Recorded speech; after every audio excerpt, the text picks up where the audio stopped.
The cold that winter wasn't the kind you complained about. It was the kind that settled into your bones and stayed there. The kind that made you question every choice that had ever led you to a place like Red Hollow, Wyoming, in the dying weeks of December 1879. The wind came off the high plains without apology, rattling the shutters of every building on Main Street, driving men inside to crowd around wood stoves and argue about nothing because arguing was warmer than silence. Mara Whitlock's cabin sat a quarter-mile outside of town, which suited her fine.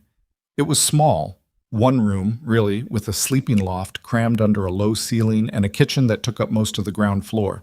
The cast-iron stove was the heart of the place, and Mara kept it burning from before dawn until well past dark. She had learned years ago that a fire going meant the appearance of industry, and the appearance of industry kept people from asking too many questions about why a woman her age lived alone in a cabin with no husband and no prospects and no particular future that anyone could see. She was 34 years old, heavy-set in a way that frontier life didn't forgive easily, broad in the shoulders, thick through the middle, with hands that were red and cracked from work and weather. Her hair was dark brown, going gray at the temples, and she wore it pinned back so tightly it pulled at the corners of her eyes. She wasn't a pretty woman. She had known that since she was 8 years old, and Tommy Greer had said so in front of half the schoolroom, loudly enough that the teacher pretended not to hear. What she was a cook, that she knew without question. On this particular morning, she had 3 loaves of bread in the oven, a pot of bean soup on low heat, and a batch of dried apple hand pies cooling on the windowsill. The cabin smelled extraordinary, warm and yeasty and sweet in a way that made the cold outside feel like a different world entirely. She sold bread to the mercantile twice a week, pies to the hotel dining room on Fridays, and soup by the jar to anyone who came to her door sick or grieving or just too tired to cook for themselves. It wasn't a living that anyone envied, but it was hers. She was rolling out another round of pastry when she heard the horse. She didn't look up immediately. Horses passed now and then. The road into town ran not far from her property. But this horse stopped. She heard the creak of a saddle, the sound of boots hitting frozen ground, and then footsteps crossing her porch with a deliberate, unhurried quality that made her set down her rolling pin. She opened the door before the knock came. The man standing on her porch was not what she expected. She wasn't sure what she'd expected. A trapper, maybe? Or one of the hands from the miller spread looking to buy bread. But not this. He was in his mid-40s, tall and lean, in a way that came from work rather than intention, wearing a good coat that had seen hard use. His face was weathered, and his jaw was set in the particular way of men who had made a great many decisions and weren't entirely at peace with all of them. His hat was black, and he held it in his hands. "Mrs. Whitlock?" he said. "Miss," she said, because she always corrected it. "Can I help you?" "I'm Silas Barrett. I have a ranch about 12 miles north of here, Barrett Ranch. You may have heard of it." She had. Everyone in the county had heard of Barrett Ranch. 500 head of cattle, a bunkhouse full of working cowboys, the largest hay operation in the territory. Silas Barrett was not a man who knocked on the doors of women who sold soup by the jar. "I've heard of it," she said. "What do you need?" He looked at her steadily. There was something almost uncomfortable about the directness of it. Not rude, just honest in a way that most people weren't. "I need a cook. My man Horace, he'd been with me 11 years. He took sick at Thanksgiving, passed just last week. I've got 23 men to feed 3 times a day, and I've been doing it myself since then. And I am not, Miss Whitlock, a capable cook." She almost laughed. Not at him, at the situation, at the strangeness of it. "I'm sorry about Horace," she said, and she meant it. "Thank you." He paused. "I asked around town. 6 people told me you were the best cook in the county. The other half told me the same thing, but seemed to think I'd object to hiring a woman." He paused again. "I don't object to hiring a woman." Mara looked at him for a long moment. She was very good at reading people. Years of living on the margins of a community gave you that skill, whether you wanted it or not. This man wasn't trying to flatter her. He wasn't uncomfortable. He was simply presenting a problem and waiting to see if she was the solution. She should have said yes immediately. The money would be significant. The work would be demanding, but well within her abilities. Every practical consideration pointed in the same direction. Instead, she said, "You should know something before you make up your mind." "What's that?" She kept her voice level. No man ever chooses a woman like me for anything that matters. I've learned not to be surprised by it, and I'd rather tell you plainly. I can feed hungry people. I'm good at it. But if you're expecting someone who'll fit a certain picture, you should look elsewhere." Silas Barrett was quiet for a moment. The wind pushed past them both, cold and carrying the smell of snow. "Miss Whitlock," he said, "I have 23 men who have been eating my cooking for 2 weeks. Yesterday one of them ate a biscuit I made and said, very quietly, that he'd rather eat his boot. I am not searching for a certain picture. I am searching for the one person who can keep exhausted men alive through the rest of this winter. Are you that person or not?" She held his gaze. "Yes," she said. "I am." "Good. Can you be ready by morning?" She thought about the bread in the oven, the jar of soup she'd promised to the widow Hannigan, the small, quiet life that had kept her safe for years by demanding so little of her that losing it wouldn't feel like much. "I'll be ready," she said. She almost talked herself out of it 3 times before morning. The first time was at dusk, when she was packing her trunk and realized she was shaking, not from cold. Her hands were trembling the way they used to when she was a girl walking into the schoolroom knowing there was a test she wasn't prepared for, and the shaking made her so angry at herself that she stopped and pressed her palms flat against the top of the trunk until they were still. The second time was around midnight, lying in her loft listening to the wind, running through every possible thing that could go wrong. 23 men who worked cattle and weren't known for their social graces, men who would take one look at her and... She made herself stop.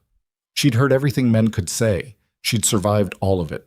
The third time was at 4 a.m, when she was banking the fire in her stove and she looked around the cabin, at the familiar shape of every pot and pan, at the worn spot on the floor in front of the work table, at the single window that looked east and caught the first light, and felt a physical pull to stay, to not risk it, to keep the small, safe world she'd built. She picked up her trunk. She locked the door behind her. The ride to Barrett Ranch took just over 2 hours in the wagon Silas had sent for her.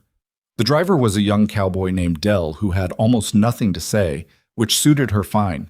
She sat in the back with her trunk and her supply box and watched the landscape flatten out and widen as they moved north, the mountains going blue and distant, the sky enormous and pale above them.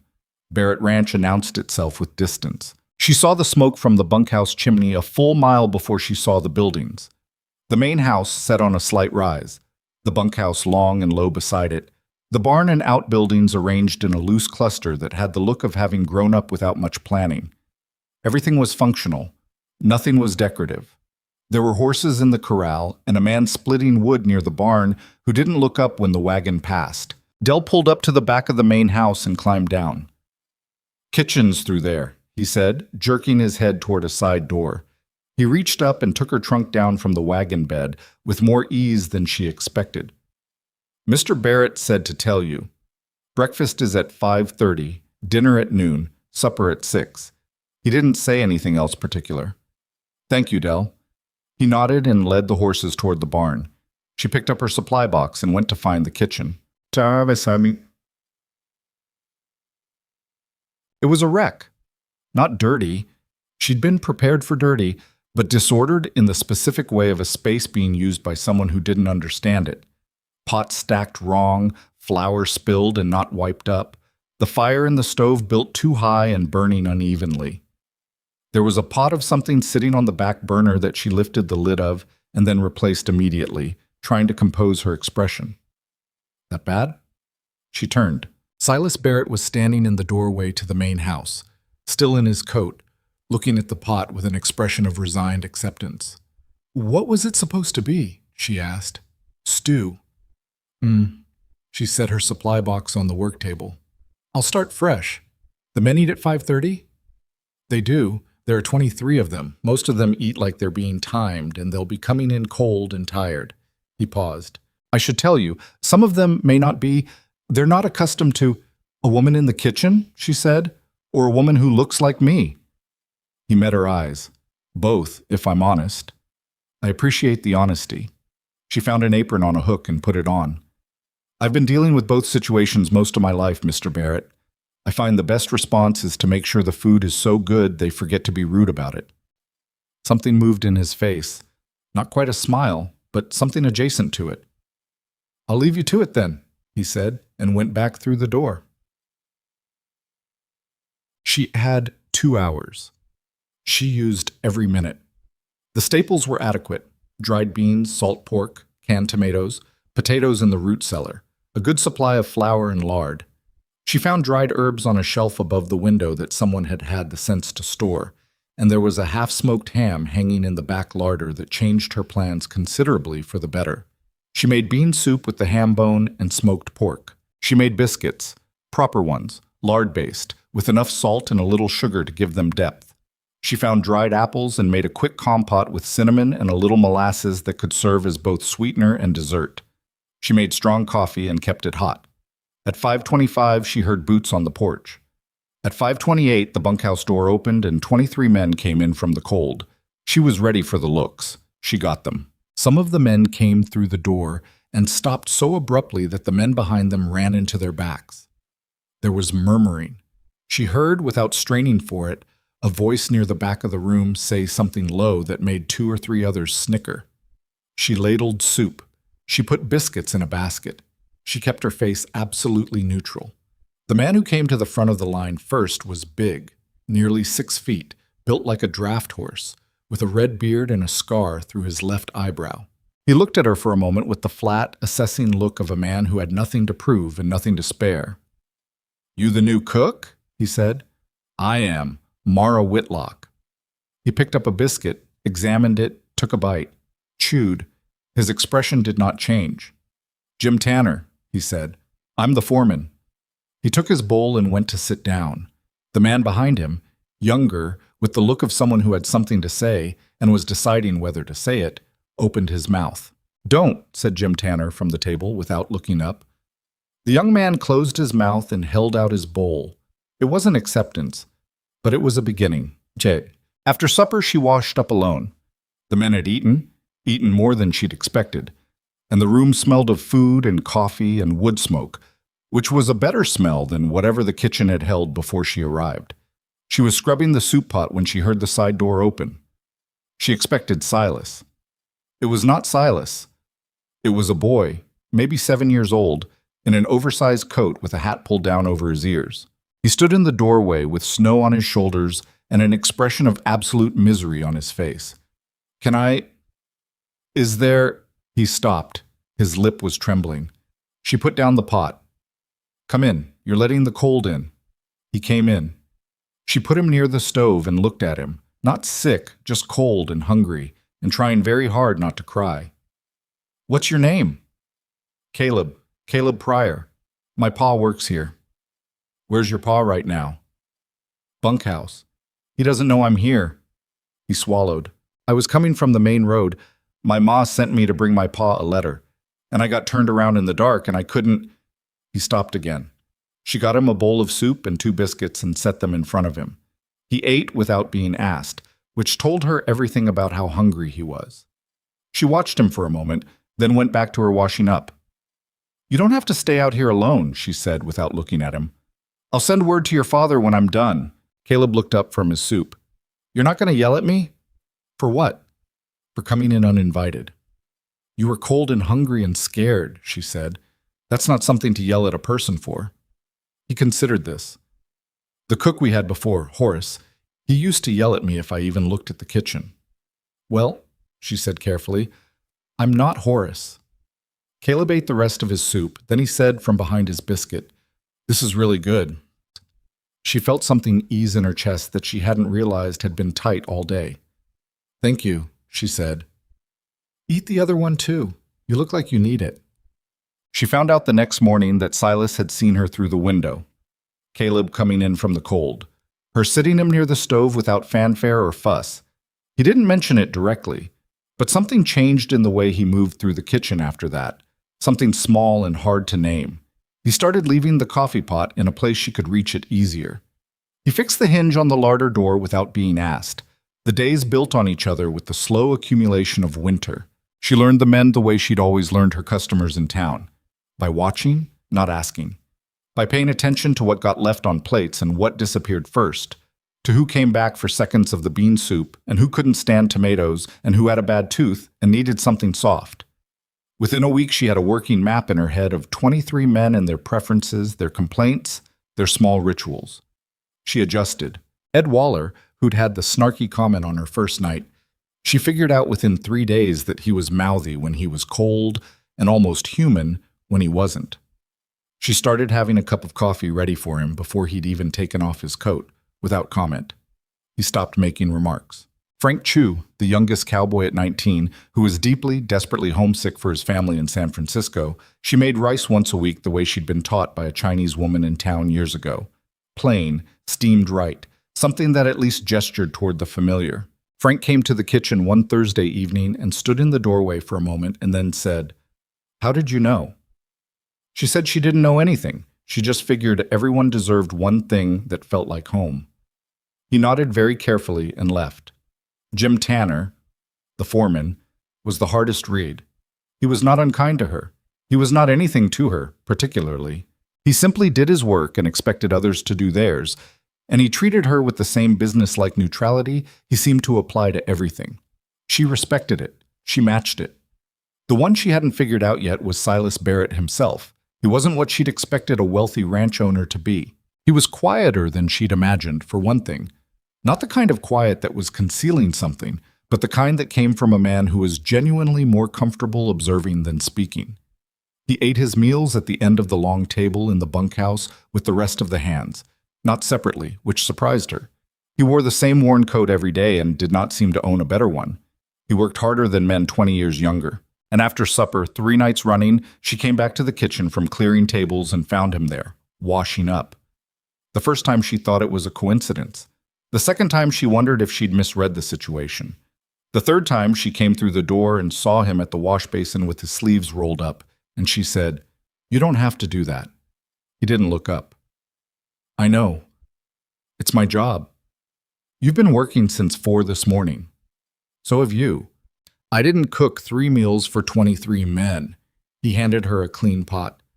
"I find it," he paused, searching for the word. "I find it easier to think when my hands are busy." She didn't know what to say to that, so she picked up a dish towel and started drying. They worked in silence for a while. It wasn't uncomfortable. That was the thing that surprised her most. The silence between them had already become easy, and she couldn't have said exactly when that had happened. "You're good with Caleb," Silas said finally. "He's a good boy. His father, Tom Pryor, he has a hard time. His wife is ill. Caleb rides out here on his own sometimes because the house is difficult." He was quiet for a moment. "I should have told you sooner, instead of letting you figure it out." "I didn't mind figuring it out." "Still, you should have known." He handed her a bowl. "I should be better about telling people things." She looked at his profiles, the weathered jaw, the particular kind of tiredness around his eyes. "You're better at it than you think," she said. He glanced at her, just briefly. "Thank you, Miss Whitlock." She went back to drying. Outside, the wind was picking up again, and somewhere in the distance a shutter was banging loose against a wall, and the stove ticked and popped as it cooled. Mara Whitlock stood in that kitchen with clean dishes in her hands and felt, for the first time in years, like she was exactly where she was supposed to be. She didn't trust it. She'd been surprised before by good things and how quickly they could be taken away.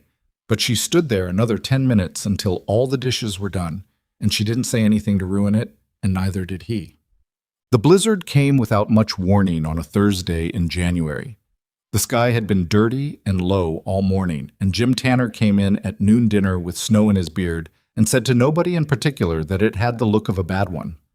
Mara had already started extra bread that morning without knowing exactly why, the kind of decision that came from years of watching weather and learning to trust her own unease. By 3 o'clock, she couldn't see the barn from the kitchen window. The men were all in. She'd done a count at supper, her own private head count that she'd started doing without ever meaning to make it a habit. 23. All in. The bunkhouse was crowded and loud with men trapped inside and doing what trapped men do, which is mostly play cards and argue. She was banking the fires for the night when Tom Pryor came to the kitchen door. She knew it was bad from the look on his face before he said a word. "Caleb," he said. "He was supposed to come out today, but just to see me. His mother said he could. And he's not here, and the storm... Mara was already moving. How long ago did he leave town? He would have left around noon, would have been here by 2:30 at the latest. Tom's voice was doing something complicated. He knows the road, but in this visibility... How far is it from the main road to the east fence, she said. Maybe a quarter mile? She pulled on her heaviest coat. She pulled on her boots. She took the wool scarf off the hook by the door and wrapped it twice around her face. Miss Whitlock, Tom started. Light a lamp and put it in the east window of the bunkhouse, she said. High up. And tell Mr. Barrett where I've gone. She went out the door before Tom could argue. The cold was something else entirely. Not the cold of walking between buildings or stepping outside to bring in wood. This was the cold of being fully inside the storm, the wind driving ice crystals against every exposed inch of skin, the visibility down to almost nothing. She had a lantern, and she kept it close to her body and moved as fast as she dared toward where the east fence should be. She called his name.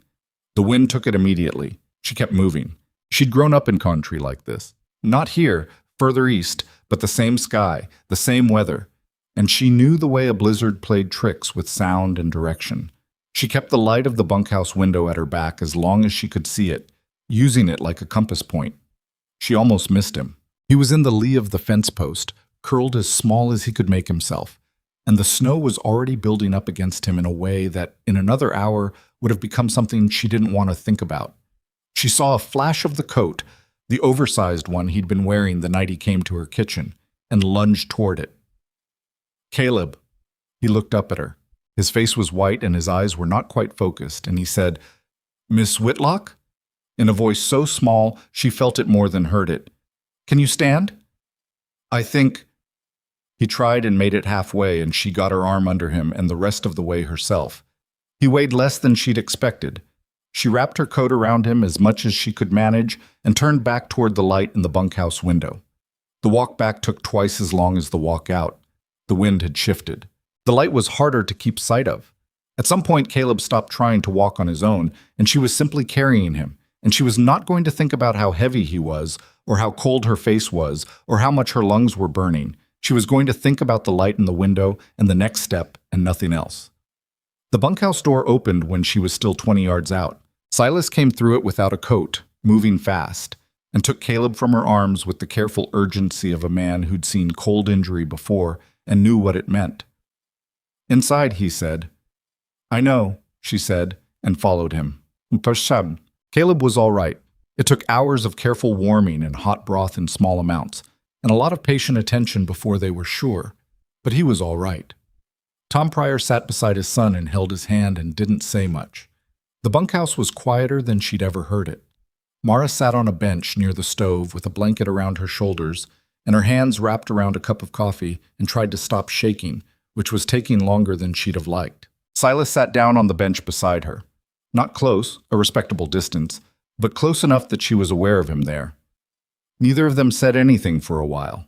Then Jim Tanner walked past them on his way back to the card table, and he stopped and looked at Mara for a moment with the same flat, measuring look he'd given her on the first night when she'd ladled him soup and waited to see what he'd say.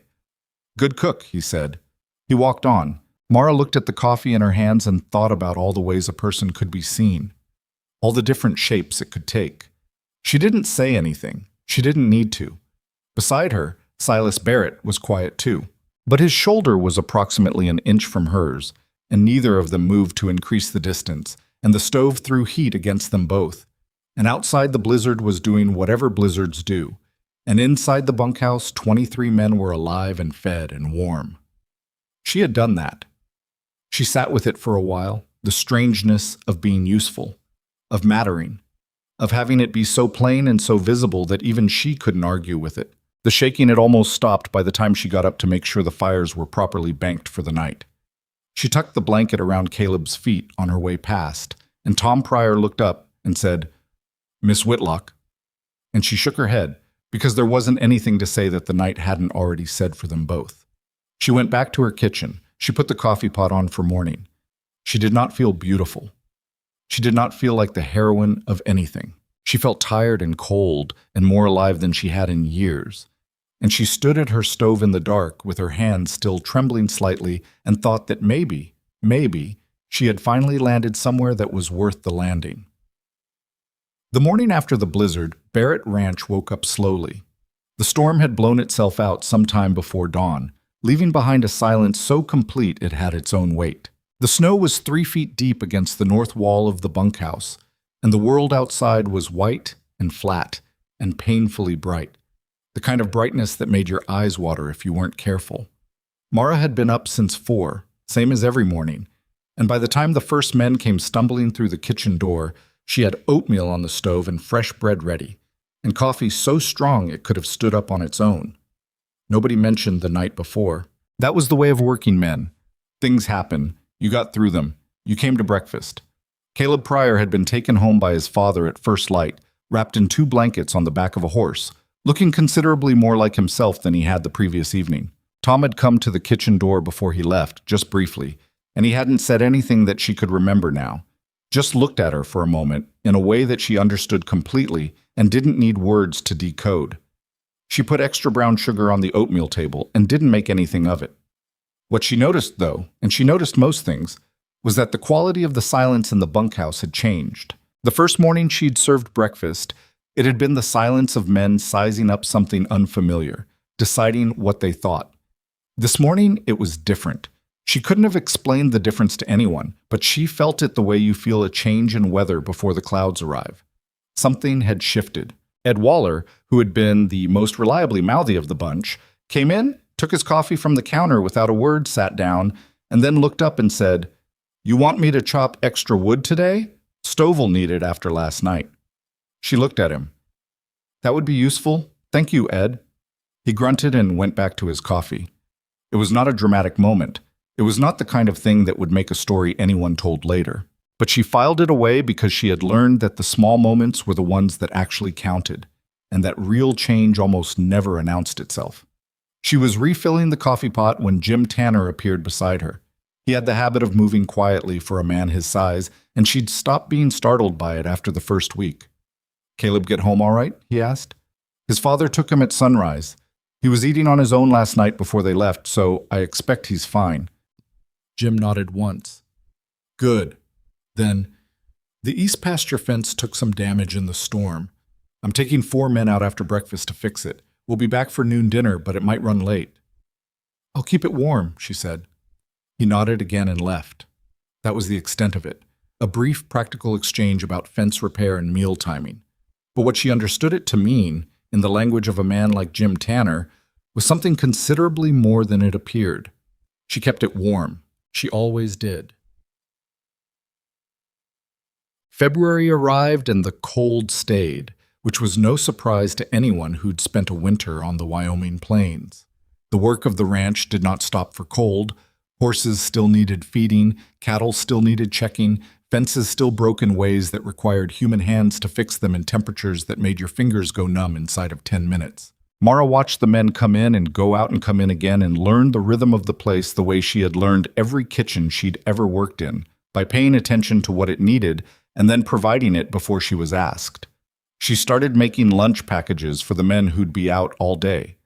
Wrapped biscuits and dried meat, and a small jar of something sweet, tied up in cloth and tucked into coat pockets.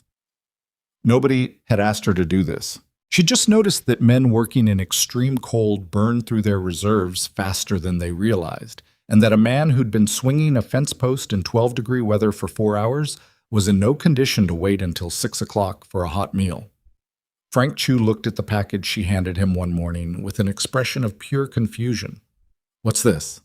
"Lunch," she said. "I usually just—" He stopped. "I usually don't eat lunch." "I know. Take it anyway." He took it.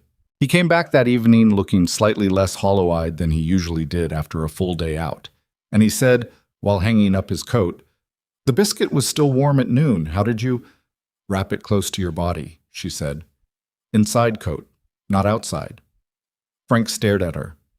"That's—" He seemed to be searching for something that wasn't awkward to say. "Thank you, Miss Whitlock." "You're welcome." Word spread, the way things always spread in a bunkhouse, which is to say, immediately and completely. The next morning, 6 men showed up at the kitchen counter before heading out, and she had packages ready for all of them, because she'd seen it coming. She was not trying to win them.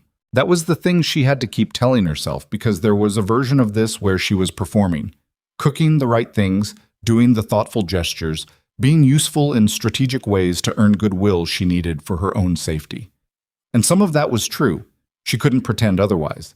But mostly she did these things because they needed doing, because 23 men working in brutal conditions deserved to be fed properly, and because she was genuinely, constitutionally unable to see a need she could meet and walk past it. That was simply who she was. She'd spent years being embarrassed by it. The first real test came on a Saturday in mid-February.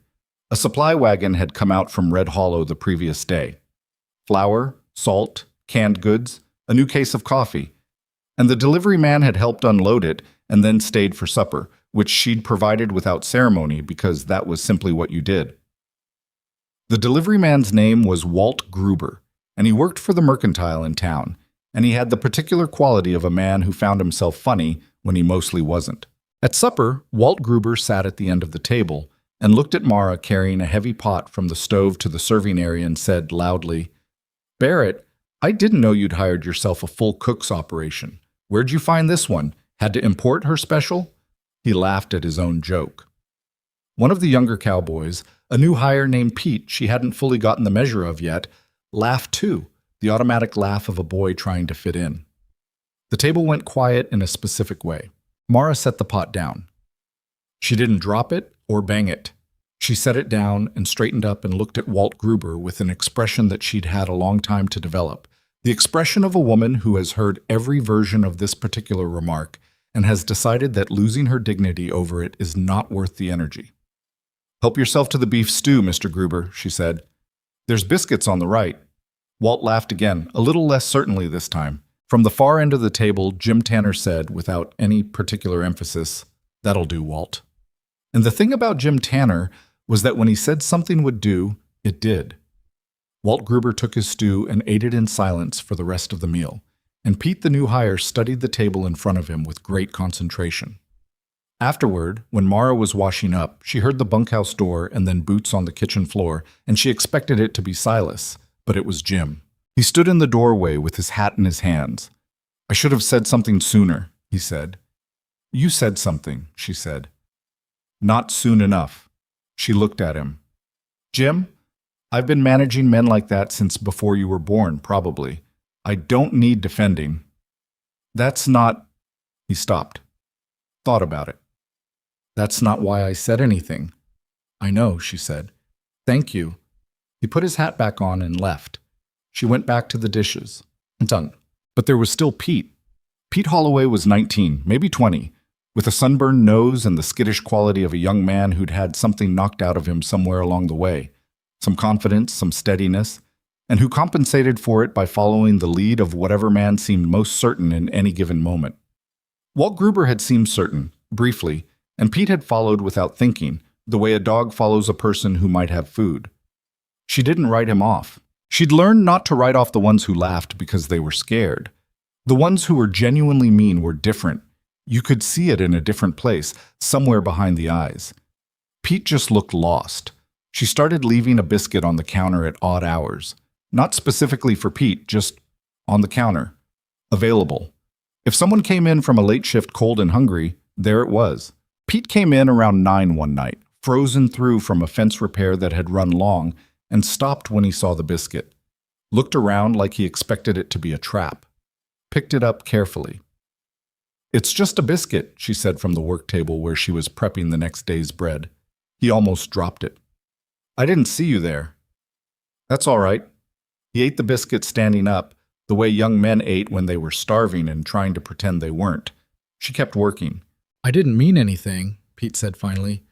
"The other night, with the... I just laughed because—" "I know why you laughed," she said. "It wasn't right." "No, it wasn't." She looked up at him.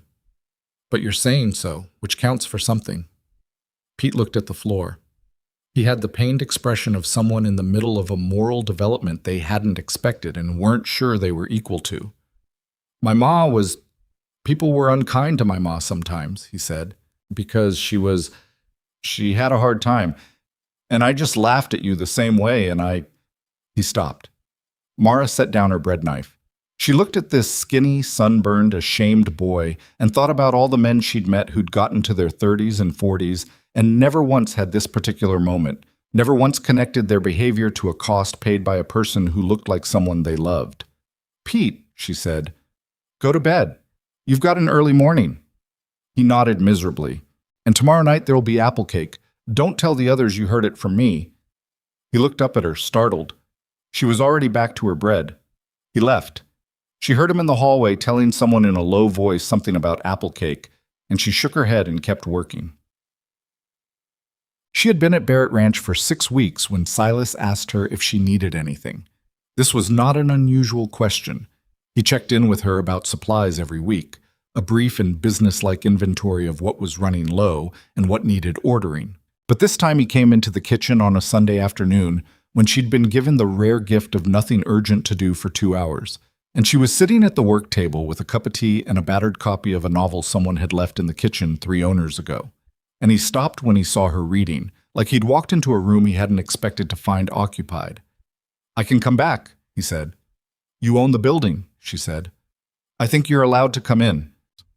He sat down across the table from her. He looked tired in the way he always looked tired. Not defeated, just used up and putting himself back together one night's sleep at a time. He had a quality she'd noticed increasingly over the weeks, a quality of genuine attention when he was in conversation, a way of listening that made you feel like what you said was being taken seriously. It was not a common quality in men. It was not a common quality in anyone. "I wanted to ask," he said, and then stopped. "Go ahead. How are you finding it? Here."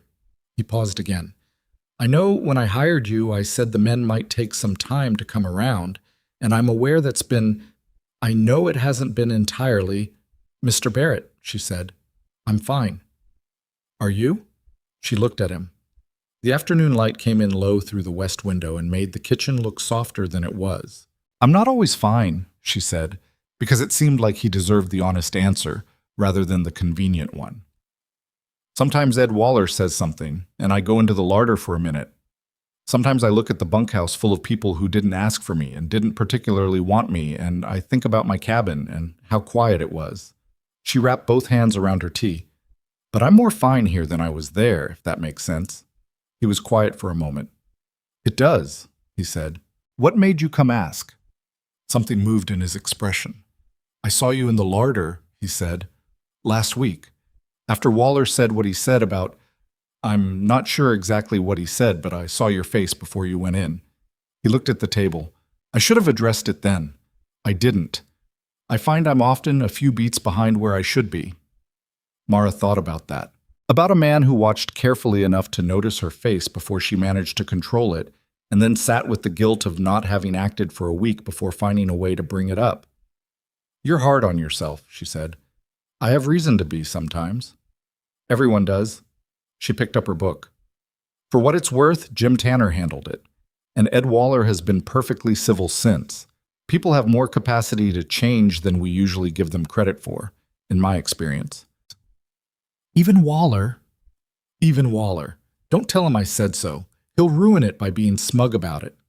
Silas made a sound that was close enough to a laugh that she counted it. He stood up. "I'll let you read." "Silas," she said. He stopped. It was the first time she'd used his given name, and they both noticed it, though neither acknowledged it. "The ranch is in better shape than you think it is," she said. "The men are in better shape. You've built something good here. I thought you should hear that." He stood in the doorway for a moment with an expression she couldn't entirely read. Then he said, "Thank you, Miss Whitlock," in a voice that was different from his usual one, something quieter in it, something more careful. He left. She went back to her book. She read the same paragraph 4 times before she was able to concentrate. March came in hard and went out harder. There was a stretch of 3 weeks where the cold returned with a persistence that felt almost personal, and the work on the ranch intensified the way it always did when conditions made everything twice as difficult. Cattle needed moving, equipment kept failing in the cold, and the men were worn down in the specific way of people who have been working too hard for too long with not enough sleep. Mara adapted. She started making richer food, more fat, more starch, more calories. Because bodies working in extreme cold burn through fuel at a rate that lighter cooking couldn't sustain. She experimented with dried beans combined with smoked meat and a little chili pepper she'd brought from her own stores, a combination that produced something that was not exactly chili and not exactly stew, but was warm, straight through and stuck to your ribs, and had become, by the second time she made it, the most requested thing on the Barrett Ranch menu. "What do you call this?" Frank Chu asked one night, already on his second bowl. "I call it whatever's in the pot," Mara said. "That's not a name. It's descriptive." "You could call it Mara's stew," said Pete Holloway from 3 seats down. He said it casually, like it was nothing, and then looked immediately like he wished he hadn't. Nobody laughed. A couple of the men nodded. Ed Waller said, "Better than Horace's stew," which was, from Ed Waller, approximately the equivalent of a formal commendation. Mara kept her face perfectly neutral and went back to refilling bowls. But that night, in the kitchen, she stood at the stove with the empty pot and looked at nothing in particular for a moment, and she was not as successfully neutral as she'd been in the bunkhouse. She didn't let herself cry. She hadn't let herself cry since she was 12 years old and had decided it wasn't useful. But she stood there for a while and breathed slowly and let herself feel the full strange weight of being known, of being called by name in a place you hadn't expected to have a name. It was heavier than she'd expected. Good things sometimes were. The hardest part of those months was not the work. The work she understood. The work asked something straightforward of her, and she gave it, and that exchange was clean and knowable. The hardest part was Silas Barrett. Not in the ways she might have expected. He was never inappropriate, never made her uncomfortable in any way she could point to. He was careful with her in a manner that she recognized as respect and not condescension, which was a distinction she'd had enough experience to make clearly. He was simply present. Consistently, thoughtfully, maddening present. Every third evening in the kitchen, washing up. The firewood left in a more accessible spot. The one time the stovepipe had needed clearing and he'd gotten up on the roof himself in the cold to do it. Because she'd mentioned it was a problem, and before she could arrange for anyone else to handle it, he'd handled it himself. He was a man who paid attention to what needed doing and then did it without announcement, and she found this quality almost destabilizing in ways she couldn't explain cleanly. She had spent 34 years being overlooked. She knew how to move through that world. She had built a whole interior architecture around it, ways of not wanting things she wasn't going to get, ways of converting loneliness into something that looked like contentment, ways of making the small world small enough that it didn't feel like a lack. Silas Barrett kept noticing her, and she kept having to rebuild those walls, and it was exhausting in a way she resented and couldn't stop. One evening, in late March, they were washing up after supper. It had become simply a thing that happened. Neither of them talked about it or scheduled it. He just appeared and rolled up his sleeves, and they worked in the routine they'd developed without ever discussing. And she asked him something she'd been not asking for weeks. "Were you married?" she said. She felt him go still for just a moment, the kind of stillness that isn't surprise so much as adjustment. "Yes," he said. 8 years ago, she died. Fever." He handed her a pot.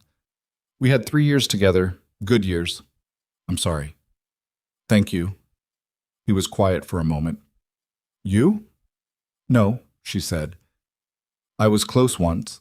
I thought I was close. He chose someone else." She said it plainly, the way you could say things plainly when enough time had put them in proper perspective. "It was a long time ago." "His loss," Silas said, quietly and without drama, as though he were stating something factual. She kept drying the pot. She did not look at him. She was not going to make anything of that. She was absolutely not going to make anything of that.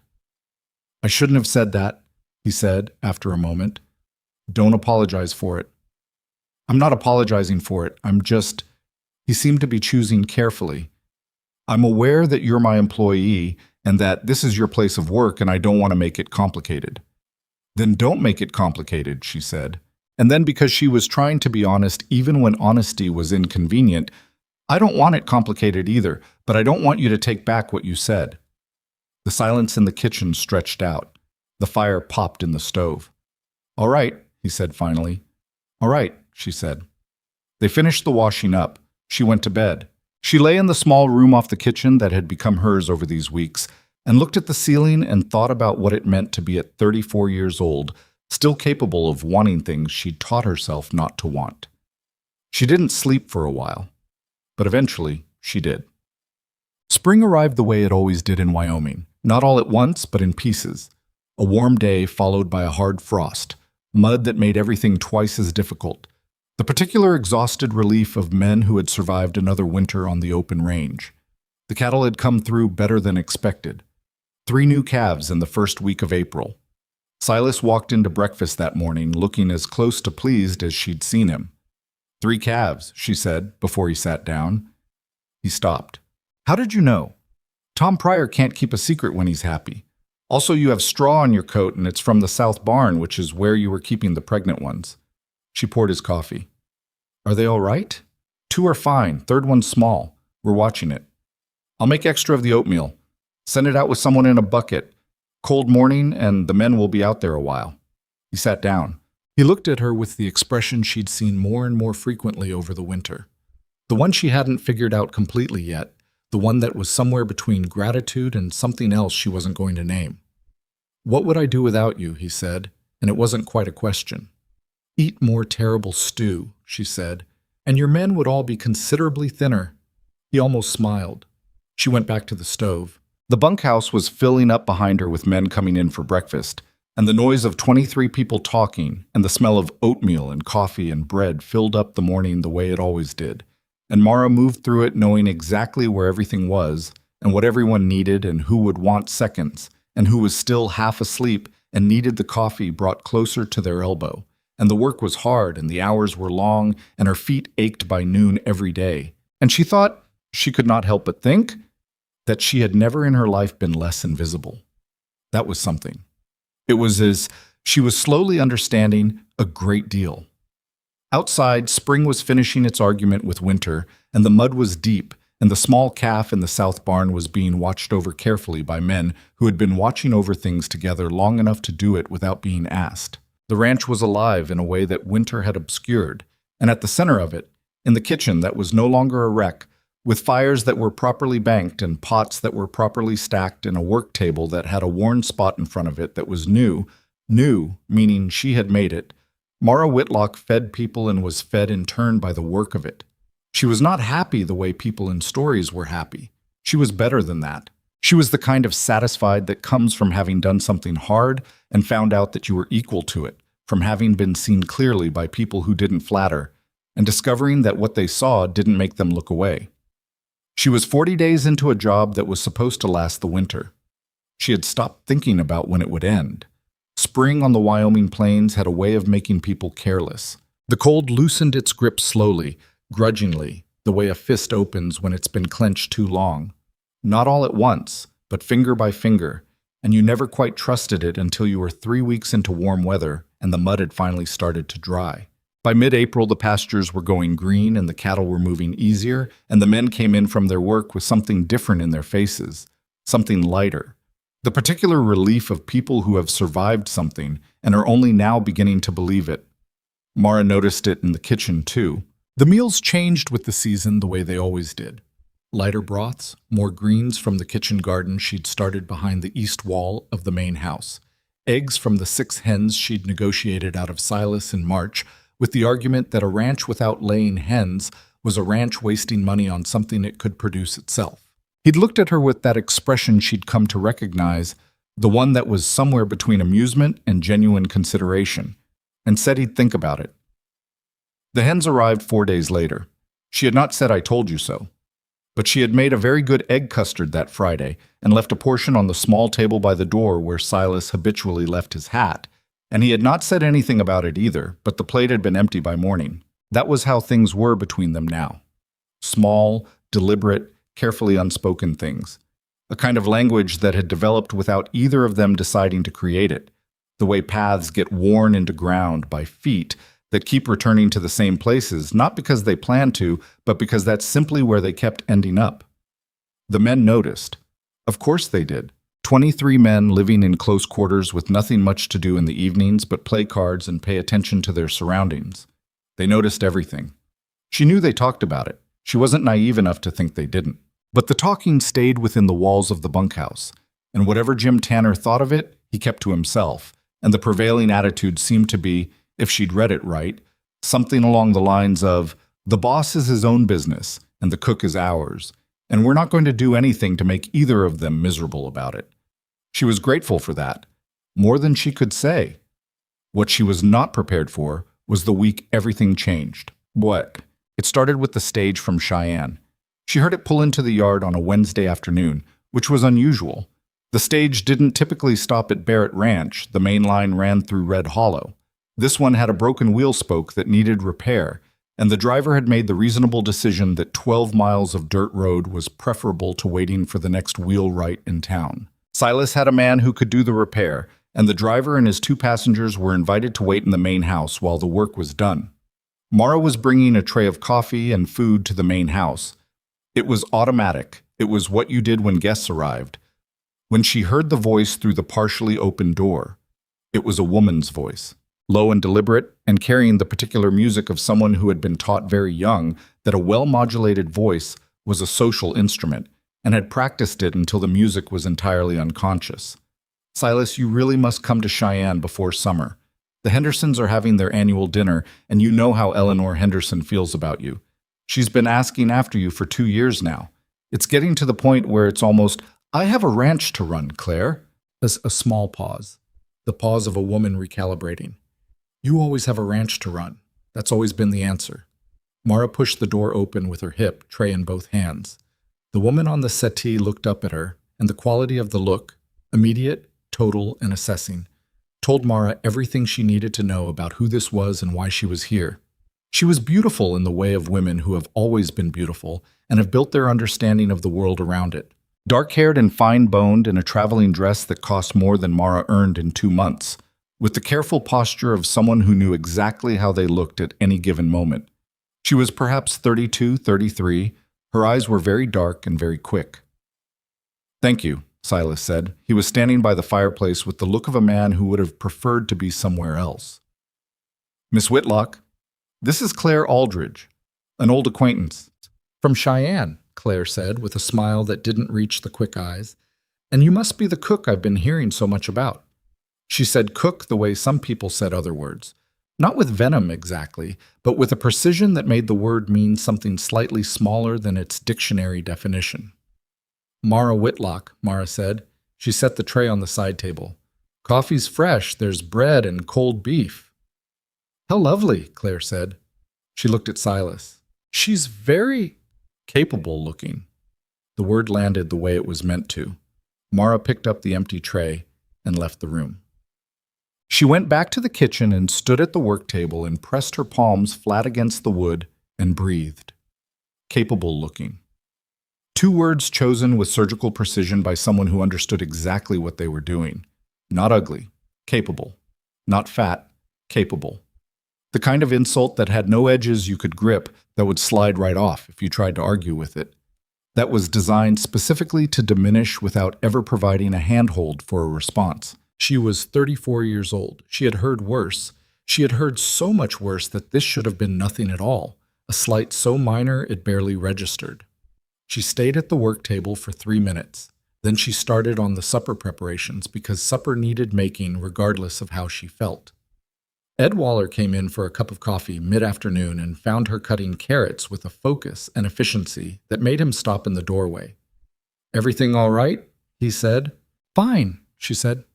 "Right." He poured his coffee. He stood there drinking it. "There's a woman in the main house." "I'm aware." "Pretty. The kind of pretty that knows about itself." He drank more coffee. He didn't look at her. "Jim says she's been trying to get Barrett to sell the North Pasture and move to Cheyenne for about 3 years, says the old man, Barrett's father. Used to court her family. Some kind of understanding that never went anywhere." Mara kept cutting. "Is there a point to this, Ed?" "Not particularly." He finished his coffee and rinsed the cup, which he had never done before in her memory. Set it on the drying rack. "Just figured you might want to know the score." He left. She looked at the rinsed cup on the drying rack, and something in her chest did something complicated. Claire Aldridge stayed 3 days. The wheel repair should have taken one afternoon. Mara didn't ask questions about what extended the visit, because asking questions would have meant she cared more than she was prepared to admit, and she had enough self-knowledge to understand that the answer to whether she cared was a problem she was not ready to fully examine. What she observed, without trying to observe it, was this. Claire Aldridge came to the kitchen twice. The first time to ask for hot water for washing, which was a reasonable request. The second time was less reasonable. It was Thursday evening after supper, and Mara was in the middle of the washing up, alone, because Silas had company and she hadn't expected him and had told herself very firmly that she didn't notice his absence. When Claire appeared in the kitchen doorway in a dressing gown that had clearly been chosen with some care, carrying a lamp. "I wanted to talk to you," Claire said. "I'm working," Mara said. "I can see that." Claire came in anyway. She sat down on the stool by the work table with the ease of a woman accustomed to entering rooms and making them hers. "I'll be brief. I think you should know that Silas and I have a long history. What's happening here?" She gestured vaguely, a gesture that seemed to encompass the kitchen, the ranch, and Mara herself. "I think you may have misread it." Mara dried a pot. "I'm not sure what you're referring to." "I think you are. Not unkind, exactly. Just certain. He's a lonely man. He's been lonely since Margaret died. And lonely men sometimes, they can mistake gratitude for something else, and women in certain situations can mistake that for something that it isn't." "Women in certain situations," Mara repeated. Claire met her eyes. "I'm trying to be kind." "Are you?" A small pause. "I'm trying to be honest," Claire amended. "Which is kinder than the alternative." Mara set down the pot. She turned to face the woman on the stool, and she took a breath, and she thought, very clearly, about all the things she could say. About how she'd spent 34 years being told, in various languages and tones and levels of politeness, what she was and wasn't likely to be chosen for. About how she could dismantle this particular argument point by point if she wanted to. About how Claire Aldridge was, beneath the beautiful exterior and the careful voice, afraid. And that fear was the most informative thing in the room. She said, "The coffee on the stove is still hot. Help yourself if you want some." Then she went back to the dishes. Claire sat for a moment, then she stood up. "You're not what I expected," she said. "Most people aren't," Mara said. Claire left. Mara finished the dishes. She went to bed. She slept badly. Atsin. The stage left Friday morning. Mara watched it from the kitchen window without trying to watch it. She saw Silas hand Claire up into the coach with the careful courtesy of a man fulfilling a social obligation. And she saw Claire's hand rest on his arm a moment longer than necessary. And she saw the particular way Claire looked back at the main house as the stage pulled away. A long, measuring look that took in the building and the yard and possibly the kitchen window. Then it was gone, and the yard was ordinary again. She had biscuits in the oven. She went back to them. Silas came into the kitchen an hour later. He stood in the doorway and looked at her and then said, "She said something to you." It wasn't a question. She kept her hands in the bread dough. She was direct, at least. What did she say? Nothing that wasn't true in one way or another. She needed. "She has a long history with you. She's concerned about what she perceived." "What she perceived," he said, with a flatness that suggested he was choosing his words very carefully. "Which was what?" Mara stopped kneading. She looked at the dough. She thought about what she was doing and what it would cost and whether she was willing to pay it. "Silas," she said, "I work for you. I'm your cook. I have been trying very hard to keep that clear in my own head because it's the only version of this that makes sense, and the only version that doesn't end with me leaving, which I would rather not do." She started kneading again. "Whatever Claire thinks she saw, Mara." She stopped. He almost never used her given name. "I know what she saw," he said. "I know what she said to you. And I know you well enough by now to know that you're going to tell me it doesn't matter, and that you're fine, and go back to the bread." He paused. "I'd like you to not do that." She looked at him. He looked back. He had the expression of a man who had said something difficult and was prepared to stand behind it. "What would you like me to do instead?" she said. "Tell me what you actually think." She thought about capable looking. She thought about women in certain situations. She thought about 34 years of carefully constructed walls. "I think," she said slowly, "that I am good at my work, and I know my worth in the kitchen. And I think that outside of it, I have had sufficient experience to know better than to build expectations out of things that don't belong to me." She met his eyes. "And I think that's probably the most honest answer I can give you." Silas was quiet for a long moment, long enough that she went back to the bread. "She's been trying to get me to sell the ranch and go to Cheyenne for years," he said finally. We were never, I don't know what she told you, but whatever history she described is hers, not mine." He came further into the kitchen, to the other side of the work table. "I need you to know that." "All right," she said. "That's all? All right?" "What do you want me to say?" she said, and her voice came out less steady than she intended. He put his hands flat on the work table across from her. "I want you to say that you know what's actually happening here. That you're not going to talk yourself out of it because of what she said, or because of what you've decided you're allowed to have." He paused. "Because you do that. You decide things are out of reach before you've looked clearly at whether they are or not." She stared at the dough. Her hands had stopped moving. "You've been watching me." "Yes," he said without any particular apology for it.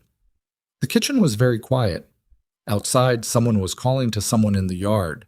An ordinary sound, the ranch moving through its morning. "I'm afraid," she said, and the words cost something she wouldn't have been able to put a number on. "I know that's not particularly. I'm aware it's not a reasonable response, but that's what's true." "Of what?" She looked up at him. "Of getting it wrong. Of thinking something is real and finding out it isn't." She went back to the bread. "I've been wrong before. I know what it costs." Silas stood on the other side of the table for a moment. Then he said quietly, "So have I."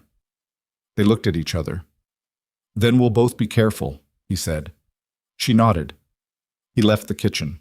She punched the bread dough probably harder than was strictly necessary, and felt, beneath the fear and the careful caution, and the walls she kept trying to rebuild, something that she recognized with deep resignation as hope. Though she had hoped, after Claire Aldridge's departure, that the territory would settle, that the ranch would return to the particular working rhythm she'd come to rely on, and that what had passed between her and Silas in the kitchen would become the new, slightly more honest baseline from which they operated, and that she would have time to find her footing in it. She had forgotten about the town. Red Hollow was not a large place. It had the usual things: a mercantile, a hotel, a sheriff's office, 3 saloons, 2 churches, a school with 12 students. It had approximately 450 residents, 320 of whom knew each other's business well enough to comment on it, and the remaining 130 who were not interested in other people's business, but who absorbed information regardless by simple proximity. The delivery man Walt Gruber went back to town after his supply run in late April and said something to someone in one of the saloons, and that someone told someone else. And by the first week of May, the rumor that had been circulating in vague terms since February had acquired specific shape and specific language. She heard it from the most unlikely possible source. Caleb Pryor rode out on a Saturday. Fully authorized this time, clear weather, his father watching from the yard until the ranch came into view, and came to the kitchen door with a paper bag of hard candies his mother had sent as a thank you, which Mara accepted with genuine pleasure and set on the counter where the men would find them later. Caleb lingered, which he usually did because the kitchen was warm and she didn't chase him out. He was eating a biscuit and looking at the floor with the studied casualness of a 9-year-old concealing something when she said, "What is it?" He looked up. "How'd you know?" "You're looking at the floor. You only look at the floor when you're deciding whether to say something." He considered this. "Tommy Greer's pa was talking in the mercantile last week about Mr. Barrett, about—" He stopped. "Go on." "About you." He looked at her with the expression of a child who has heard something he knows is wrong and doesn't have the vocabulary to explain why. He said the rich rancher had gone soft. He said— He stopped again. "Caleb, I'm not made of glass." "What did he say?" "He said Mr. Barrett must be lonelier than anyone knew to be—" He swallowed. "To be keeping company with the fat cook from outside of town." He said it miserably, all in a rush, the way you repeat something painful to get it over with. And some other people laughed. And I wanted to say something, but I didn't know what. Mara stood very still. She had expected something like this. She had known, in the part of herself that kept track of such things, that Red Hollow was not going to stay quiet indefinitely, that whatever was visible in the way she and Silas moved around each other was visible to people with less charity than Jim Tanner and less decency than Frank Chu. She had known it. She had not been ready for it to come in Caleb's voice, with Caleb's miserable expression, in her kitchen on a Saturday morning. "You don't have to have said anything," she told him. "You were right not to." "But it wasn't—" "I know it wasn't." She sat down on the stool across from him. "Caleb, people say things like that. They've been saying things like that about women like me since before you were born." She kept her voice even. "It doesn't make it right, but it also doesn't make it true." "Does it make you sad?" he asked. She looked at this boy who had eaten her soup half frozen on a blizzard night and had been looking at his floor trying to decide whether to protect her. "Sometimes," she said honestly, "but I've had a lot of practice not letting it be the loudest thing in the room." He nodded very seriously. She ruffled his hair, which he permitted, and she went back to work. But she carried it with her for the rest of the day and into the evening, and she was sitting with it still. In the kitchen after supper, the lamp turned low, when she heard the main house door and then Silas's step. "Jim told me," he said, before she could say anything. He came in and stood at the work table and looked at her with a directness that had the quality of a decision already made. He heard it from Tom Pryor, who heard it from his wife, who heard it from someone in town. "News travels," she said. "Mara—" "I'm not leaving," she said, and she surprised herself with it. She hadn't known that was what she was going to say until she said it, but once it was out, it was true. "Whatever you're going to say, whatever you're thinking, I'm not leaving because Walt Gruber said something in a saloon. I've run from things before and I'm done with it. I'm good at my work and I know my worth, and I am not—" She stopped, steadied. "I am not going to give them the satisfaction." Silas looked at her. Something in him settled. She could see it physically. Some tension releasing from his shoulders, something in his face going less careful. "Good," he said. The word was so simple and so complete that she almost laughed.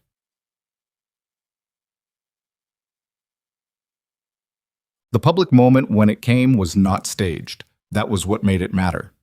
It was the first Saturday in May, which was when several of the ranch hands rode into Red Hollow on their day off, and Mara had gone along because she needed to see the mercantile about a flour order, and because she had decided, specifically and deliberately, and with full awareness of what she was deciding, that she was not going to let a saloon rumor alter the geography of her own life. She was at the mercantile counter going over her order with the proprietor when she heard the door open behind her. She turned because the draft was cold still, even in May, and Claire Aldridge walked in. She had come back. No stage breakdown this time, no convenient excuse. She had come back deliberately, and she had brought with her a woman from town, Margaret Hale, the wife of one of the larger landholders. And they were both dressed well, and they both had that quality of women who have planned something and are prepared to execute it. The mercantile was not empty. 3 ranch hands from Barrett were at the far counter. The proprietor was behind his counter.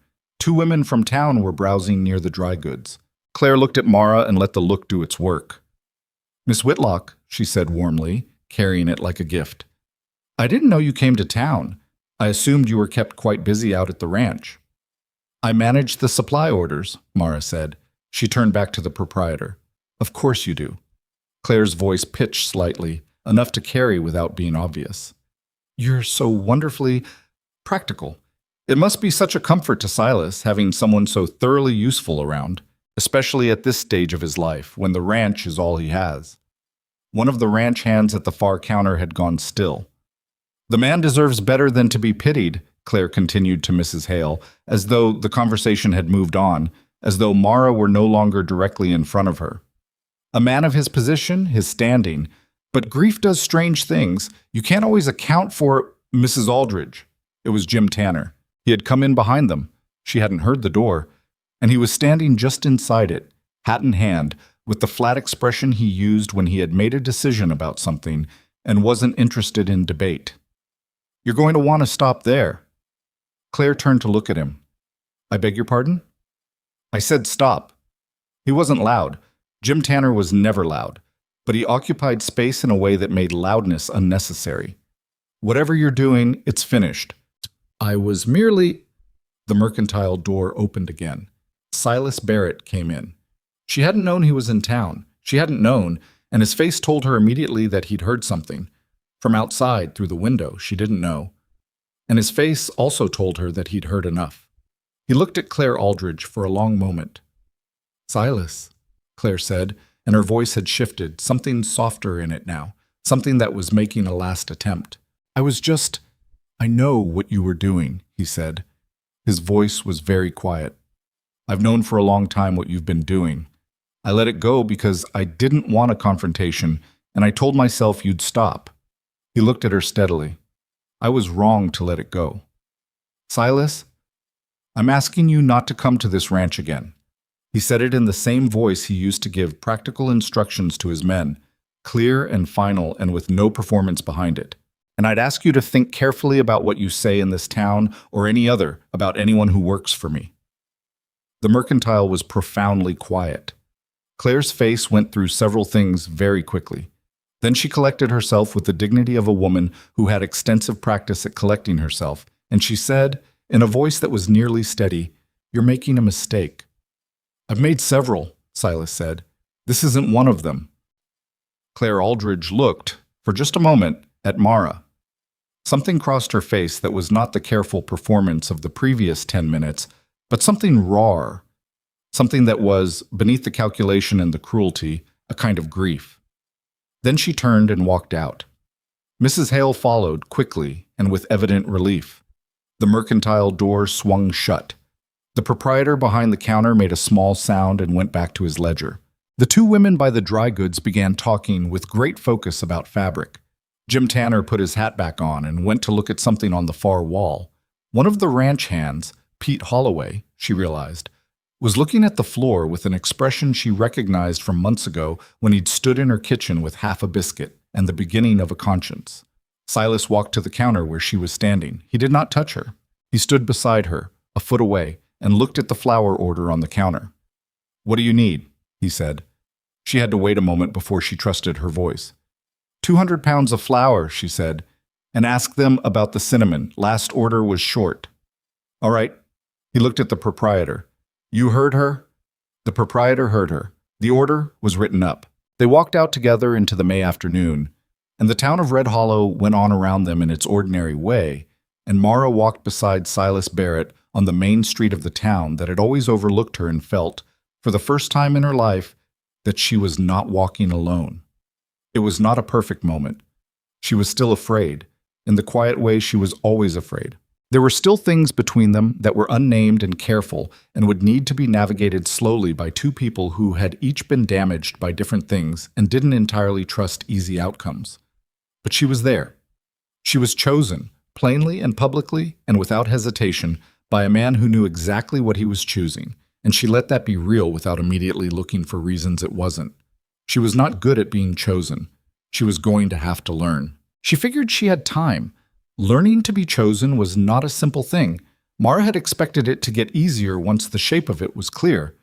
Once Silas had stood in the mercantile and said what he'd said, and the air between them had shifted into something they were both willing to acknowledge. She'd expected the fear to loosen.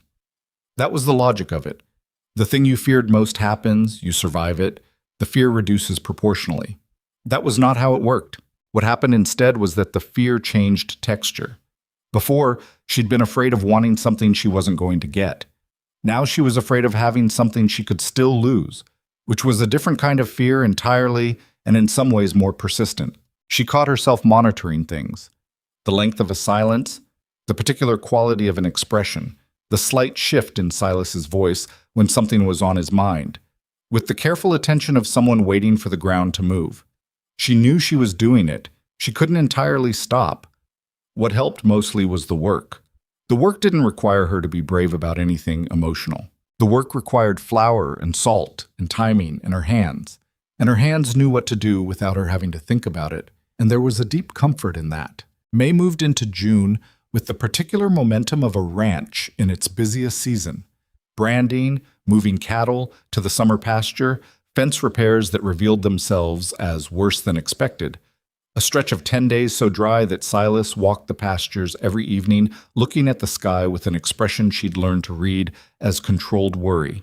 She sent lunch to the field with extra water every day during the dry spell. She added cool peppermint to the drinking water for the men working in the direct heat and didn't explain it, just put it out. Jim Tanner looked at his cup one afternoon with mild curiosity and then drank it and said nothing. Frank Chu looked at his and said, "How do you always know?" She said she didn't know anything, she just paid attention. He shook his head and drank it. She and Silas found their way into something that was new and unfamiliar, and neither of them was graceful about it. There were evenings in the kitchen that were easy, genuinely easy, conversation that moved without effort between practical things and less practical things. The natural exchange of two people who had learned each other through months of close proximity and were now discovering that what they'd learned was not the surface of something, but the substance. And there were other evenings where one of them said something that landed wrong, or not quite right, and the space between them went careful, and they both worked around it with the slightly painful politeness of people who cared too much about the outcome to be careless. He told her things, in pieces, the way people tell things who aren't accustomed to telling, about his wife Margaret, who had been funny in a way nobody seemed to expect, and who had planted the kitchen garden behind the east wall that Mara now tended. About his father, who had built the ranch on a gamble and a brutal amount of work and had not been an easy man. About the years after Margaret died when the ranch had been the only thing with a claim on him that he was willing to honor. She told him things too, not easily. She was not built for easy disclosure, but in the same pieces, the same gradual offering. About her mother, who had been a capable, unbeautiful woman who had fed half the county through 3 hard winters and been largely unremarked upon for it. About the man who hadn't chosen her, whose name she had stopped using even in her own head because it seemed like useful discipline. About the cabin outside Red Hollow that had been safe in the way that small, quiet things are safe, not because they're good, but because they're known. "Do you miss it?" he asked once. "The cabin?" "Sometimes," she said, "the quiet. But I think I was mistaking quiet for peace." She considered. "They're not the same thing." He thought about that. "No," he said, "they're not." It was June when the supplies arrived.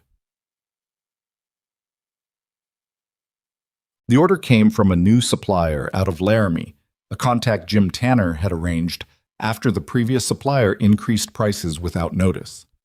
The wagon came on a Tuesday morning with the usual goods: flour, salt pork, dried beans, coffee, canned tomatoes, a case of molasses. Everything looked right. Mara checked the delivery against the order list, found 2 short items, made a note to address it with the supplier, and had the goods put away. She had no reason to be suspicious of any of it. The first sign was Ed Waller on Thursday.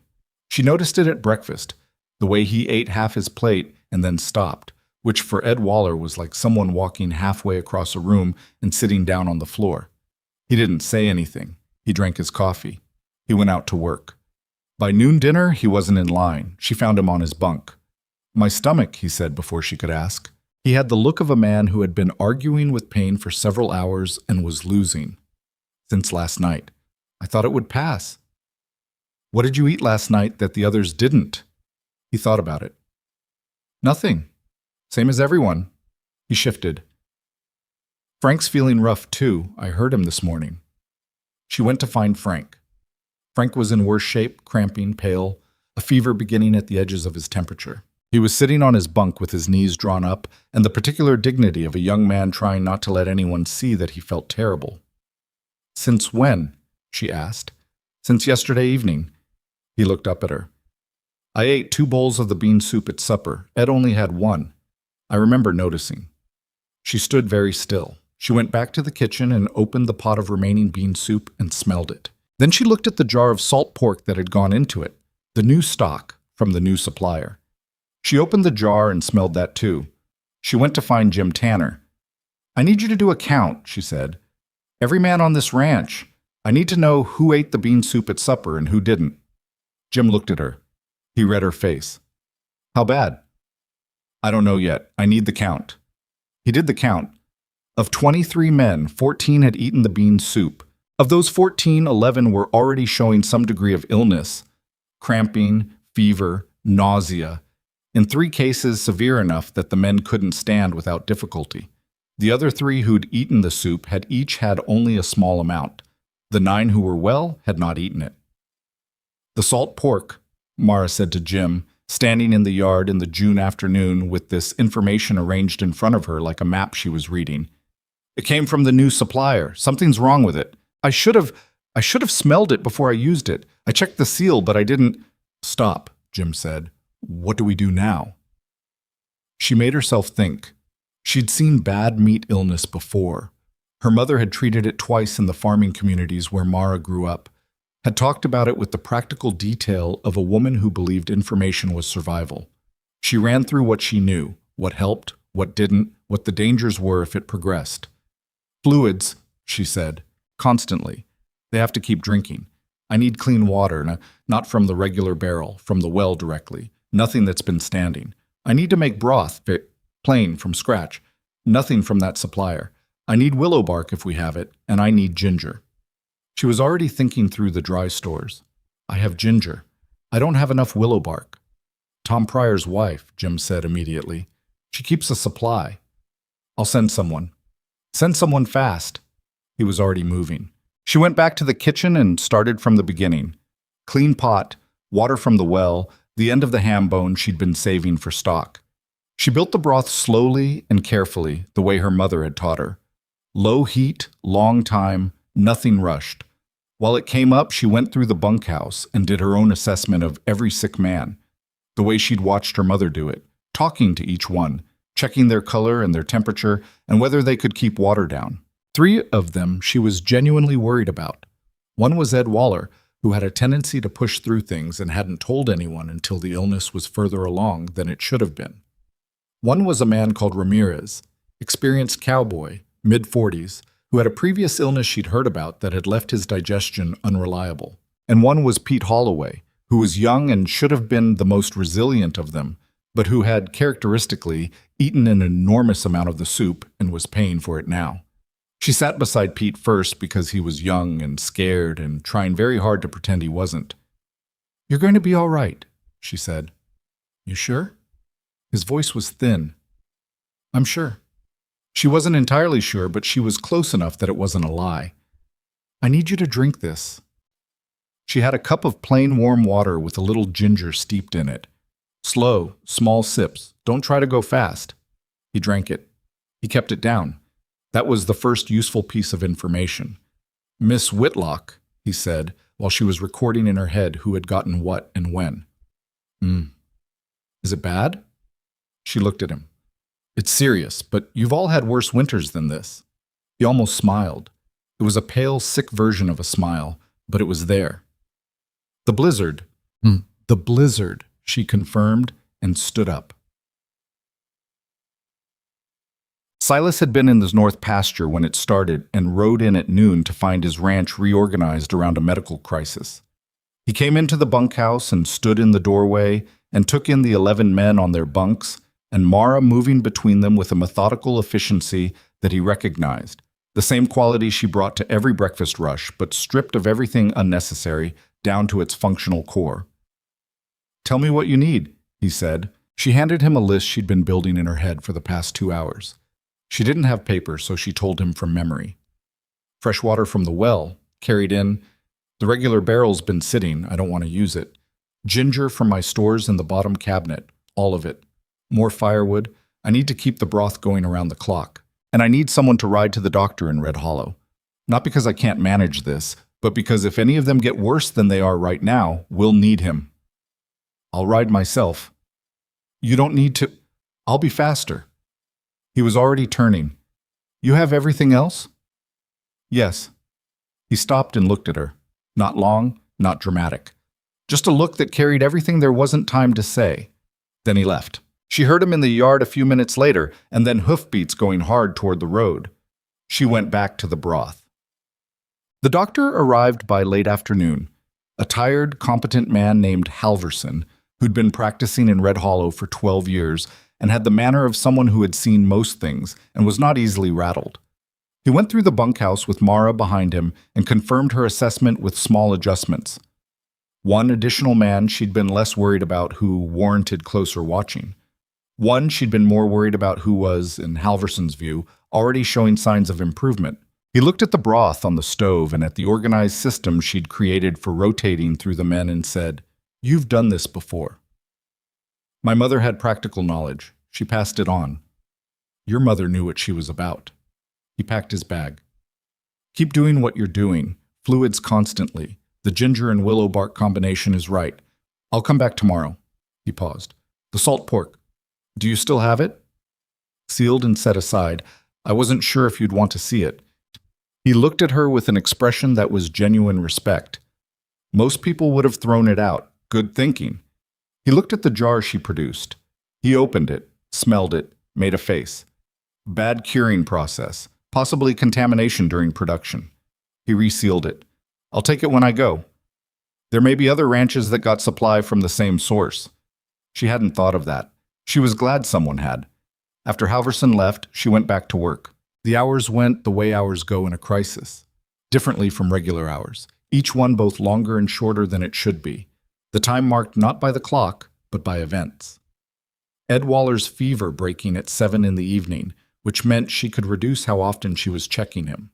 Ramirez keeping down his third cup of broth, which mattered more than it sounds because the first two had come back up. Pete Holloway falling into what looked like genuine sleep rather than the fitful, restless half-sleep of someone too uncomfortable to go under completely. Silas came back from whatever he'd done after bringing the doctor, and she found him in the bunkhouse at 8 o'clock, sitting on the floor between two bunks, talking quietly to one of the less sick men, a cowboy named Henry who'd had a small amount of soup and was ill but functional, and who was apparently using his functional status to be anxious about the others, which was not helping anyone. She stood in the doorway and listened for a moment. Silas was telling Henry, in his quiet way, about the winter 5 years ago when 3 men had gone through a lung sickness that had lasted 6 weeks, and how they'd all come through it, and how the ranch was still here. He was not a natural comforter. She could hear the slight effort in it, the deliberate searching for the right thing to say. But he was there. That was the thing about Silas Barrett. He showed up. She went back to the kitchen. At 10 o'clock, he appeared in the doorway. She was on her third batch of broth, and she was tired in a way that had gone past simple tiredness into something more structural, like the tiredness was part of her skeleton. Sit down, he said. I have to. Mara, sit down for 10 minutes. I'll watch the pot. She sat down. He took the ladle. She watched him watch the pot with the expression of a man performing an unfamiliar task and determined to do it correctly, and she thought about what it cost him to be useful in a way that wasn't his usual way. Physical, decisive, out on the land. And how he did it anyway. You should sleep, he said, without turning around. Later. When? When I'm sure Ed's fever isn't coming back. He turned. Dr. Halverson said, I know what he said. I'll sleep when I'm sure. She looked at the pot. I've been wrong before. I almost missed Ramirez this afternoon. He said he was feeling better, and I almost believed him. A fever can spike back inside 2 hours. I know that. Silas looked at her for a moment. You're not going to let yourself rest until you're certain they're all going to be all right. No. Even if that takes all night. Yes. He turned back to the pot. Then I'll stay up with you. She opened her mouth. She closed it. There was nothing particularly useful to say to that, and she was too tired to produce a reasonable argument anyway. She sat at the work table and watched him tend the broth with his sleeves rolled up and his back to her. And outside the June night was warm and the ranch was quiet, and 11 men were sleeping or trying to, and 1 woman was keeping count. The night was long. Ed's fever did spike back at 2 in the morning, and she was there for it. Got the willow bark tea into him in small, careful amounts, and sat with him for 40 minutes while it worked, talking to keep him conscious and present, telling him about her mother's kitchen, about the first bread she'd ever made that was actually good, about the time she'd burned an entire batch of pies because she'd been reading and lost track of the time. Ed Waller, sweating and miserable in the small hours of the morning, listened to all of it. He wasn't a man who expressed vulnerability easily, but at some point, somewhere in the second hour, he said, "You should have been a doctor." My mother would have laughed at that. Why?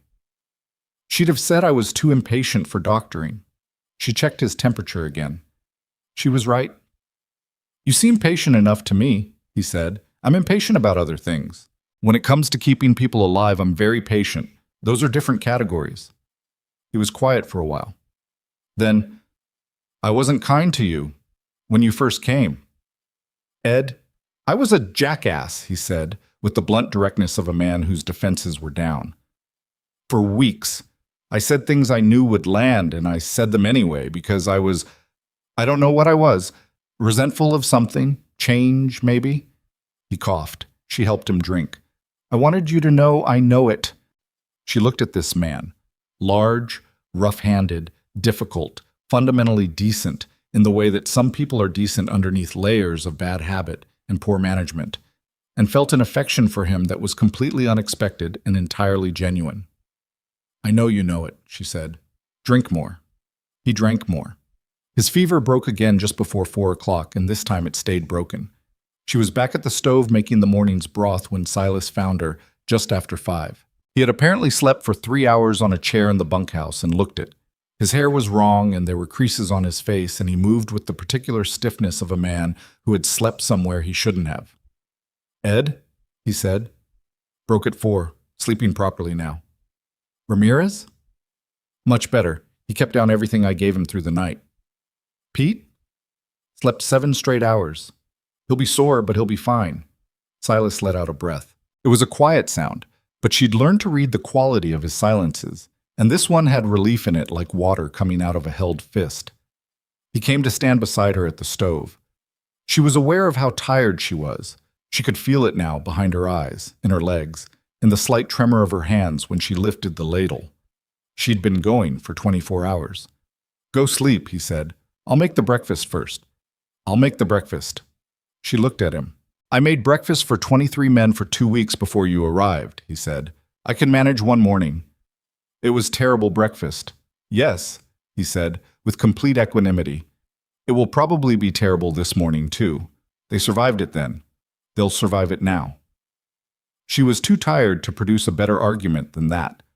She handed him the ladle. She took off her apron. She stopped at the kitchen door. The broth needs to stay on low. Don't let it boil. And the men who are well enough to eat, make sure they get something plain. Toast if there's... Mara. What? Go to bed. She went. She slept for 6 hours and woke up to the sound of the bunkhouse alive with voices. Not sick voices or quiet voices, but the ordinary overlapping noise of men who were present enough to be annoying, which was the most reassuring sound she'd heard in 2 days. She dressed and went to the kitchen. It was, as promised, a minor disaster. Pots in wrong places, the fire built too high again, a suspicious quantity of coffee used for 14 men, but the men who'd been well had been fed, and the broth was still going, carefully tended by Pete Holloway, who was upright and moving gingerly and appeared to have appointed himself the kitchen assistant. I watched you, he said, when she looked at the broth. How you kept it. I tried to do it the same. She checked the broth. You did fine. He visibly relaxed. Mr. Barrett's terrible at cooking. I know. He apologized to the men for the toast. She pressed her lips together. Did he? Said it was the best he could do and he was sorry. Ed said it was fine, which, Ed saying something was fine is, I know what it means, she said. She went to check on the remaining sick men because there was work to do and she was better when she was working. By that evening, 8 of the 11 were well enough to eat a real meal. By the following evening, all 11 were on their feet, some of them still shaky, all of them alive. Dr. Halverson came back as promised, made his rounds, and found nothing that concerned him. Before he left, he stood in the kitchen doorway and said to Mara, I'm going to ask you something, and I want you to answer honestly. All right. Have you slept properly? I slept 6 hours yesterday. In what time frame? She thought about it. 30 hours approximately. He made a sound. Do better. I will. I mean it. He picked up his bag. You kept 11 men from getting considerably sicker than they were, and possibly kept the worst cases from becoming something more serious. I want you to take care of yourself with a fraction of the care you take of everyone else. He paused. That's not a small thing I'm describing. What you did here. She looked at the pot on the stove. They needed it done. A lot of things need doing, Halverson said. Not everyone does them. He left. She stood in the kitchen for a moment with that sentence going through her head, the way certain things do when you're too tired to organize your defenses against them. Then she stirred the broth. It took the better part of a week for the ranch to fully recover its rhythm. The men came back to their work gradually, with the slightly bewildered gratitude of people who have been sick and then weren't, who have found themselves on the other side of something and aren't sure yet how to account for it. Frank Chu came to the kitchen on the fourth day and stood in the doorway and said, "I wrote home to my mother. I told her about you." He looked at the floor. "I hope that's all right." "What did you tell her?" "That the cook on this ranch reminds me of her, the way she makes sure everyone has what they need before she looks after herself." He looked up. "She'll like hearing about you." Mara felt something in her throat. "That's a very kind thing to say, Frank." "It's just true," he said, and went back to the yard. Jim Tanner said nothing specific. He didn't do specific. But on the Friday after the outbreak, a full cord of wood appeared stacked outside the kitchen door. Neatly, precisely, with the particular care of a man who wanted the quality of the work to communicate something he didn't have the vocabulary to say directly. She looked at it for a long time. Then she went inside and put the coffee on early so it would be ready when he came in. Silas came to the kitchen that evening. He didn't say anything for a while. He just sat at the work table and watched her work, and she let him, because she had learned that this was sometimes what he needed, to be in the space without having to produce anything. Finally, he said, "I've been thinking about something." "The ranch." He paused. "What keeps it alive? I used to think it was the cattle, the land, the money when there was money." He looked at his hands. "I was wrong about that." "You weren't wrong," she said. "Those things matter." "They matter," he said, "but they're not the thing." He looked at her with a directness that had become, over these months, familiar enough that she didn't look away from it. "You are the thing. You have been since January." She kept her hands busy with the bread she was shaping. "I'm the cook." "You're not just the cook, and you know it." She did know it. She had known it for some time, in the quiet way you know things you haven't yet put words to. 23 men who came in from the cold and found warmth not just from the stove, but from being known, from having someone track their preferences and their moods and their particular needs without being asked to. A boy named Caleb who came because the kitchen was the easiest place he'd found to breathe. A foreman who stacked wood, a young cowboy who wrote to his mother, an impossible man named Waller who'd washed his own cup. She had done that. She had made those things happen by simply being fully herself in a space that had needed her. And she was 34 years old, and it had taken her this long to be somewhere that needed what she actually was. She kept shaping the bread. Her hands were steady. "I know it," she said. Silas looked at her. "Good," he said quietly. Outside, the June evening was going gold, and the ranch was going quiet the way it did at the end of a working day, and somewhere in the barn the small calf from April was growing steadily and no longer needed watching. The hard thing had happened, and they had come through it. That was not nothing. That was, in the arithmetic of this life, quite a lot. She put the bread in the oven and set the timer and went to stand at the kitchen window, and the light was exactly right, and she let herself be in it without immediately looking for reasons it wouldn't last. Summer settled over Barrett Ranch the way good things sometimes do. Not all at once, not with any announcement, but gradually and then completely, until you looked up one morning and realized the hard season was genuinely behind you. July came in warm and dry with a quality of light that made the pastures look like something from a painting, the kind of light that has enough gold in it to make even tired men stop what they're doing and look at the horizon for a moment before going back to work. The cattle were fat. The hay was coming in well. The small calf from April, the one that had needed watching, was now indistinguishable from the others, except that Tom Pryor's son Caleb had named him Biscuit, which nobody was admitting out loud was a perfect name. The ranch moved through its summer work with a different quality than it had in winter. Not easier, exactly. The work was always hard, and July heat had its own demands, different from January cold, but no less real. But there was an ease in the people that hadn't been there before. Something about having survived the outbreak together had done something to the texture of the place, had compressed the kind of trust that usually takes years into the space of a single bad week. Men who had been polite strangers to each other were now something more specific, something that didn't have a clean word but that expressed itself in the way Jim Tanner covered for Ramirez on a hard day without being asked, or the way Ed Waller, of all people, talked Pete Holloway through his first solo fence repair with a patience that nobody who'd known Ed in February would have predicted. Mara watched all of it from the kitchen. She watched it the way she'd always watched things. From a slight remove, carefully, with the attention of someone who has learned that the periphery is often where the truth is. But the remove felt different now. It wasn't the remove of someone who didn't belong. It was the remove of someone who had chosen her vantage point. There was a difference. She was learning to feel it. The question of what she and Silas were to each other had not been formally resolved. She suspected it wouldn't be, not in the way that things got resolved in stories, cleanly, with a clear moment and clear language and everything rearranged into a new order. That wasn't how either of them operated. They were both people who had been shaped by loss and by solitude and by the particular self-sufficiency of those who have learned not to depend on things that can be taken away. You didn't unlearn that overnight. You probably didn't unlearn it completely at all.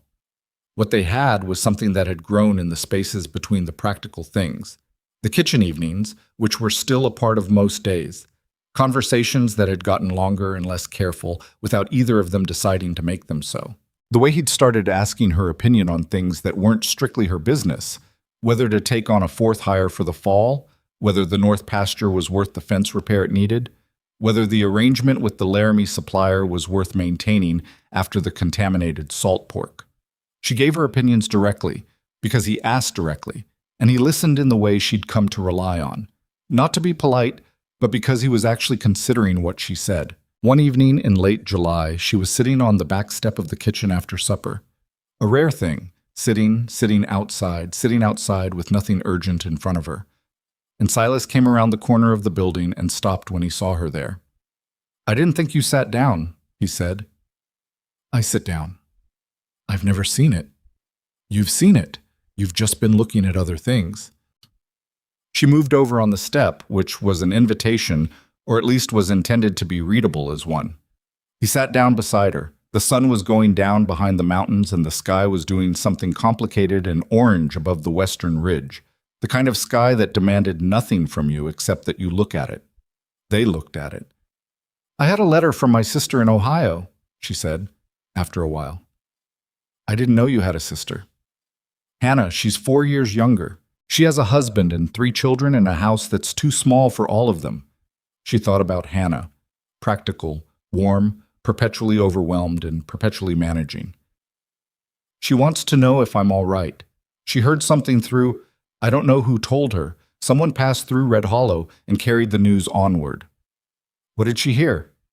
"That her sister had taken a cooking position at a ranch and was living there." A pause. "And probably some version of the rest of it." She looked at the sky. "She wants to come visit." Silas was quiet for a moment. "Is that something you'd want?" She considered this honestly. "Yes, and I'm afraid of it at the same time." "Why afraid?" "Because she'll look at all of this." Mara gestured loosely at the ranch, at the evening, at the proximity of where she was sitting to where he was sitting, and she'll have opinions. Hannah always has opinions. She'll ask questions I haven't figured out how to answer yet. Silas turned to look at her, not the whole thing, just his profile, the angle of his jaw against the orange sky. "What kind of questions?" She was quiet for a moment. "The kind about what this is, what we're doing." She turned her cup of coffee in her hands. "I don't have clean answers." "No," he said. "Are you bothered by that?" He thought about it with the seriousness he brought to things worth thinking about seriously. "I'm not bothered by not having clean answers," he said. "I'm bothered sometimes by not knowing if you're all right, whether you have what you need here, whether it's enough." He paused. Whether this is what you actually want, or whether it's what you've settled for because it was what was available." She looked at him. "You think I'd settle?" "I think you're capable of telling yourself that something is good enough when what you mean is that it isn't what you'd have chosen, but you've decided not to want what you'd have chosen." He said it plainly, without apology. "I've watched you do it with other things." She sat with that for a moment. He wasn't wrong. She'd made an art of it over the years. the deliberate shrinking of desire to fit the available container.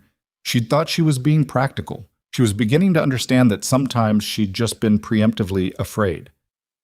"This isn't settling," she said. "I need you to know that." "All right."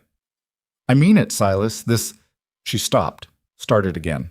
"I have not woken up a single morning in this place and wanted to be somewhere else. I've woken up afraid. I've woken up unsure, but not wanting to be elsewhere." She looked at the sky because it was easier. "That's not a small thing for me." He didn't say anything for a while. The sun was mostly down now, and the orange was going pink, and the first stars were beginning. "Tell Hannah to come," he said. "I'll build out the spare room." She looked at him. "You'll build out the spare room."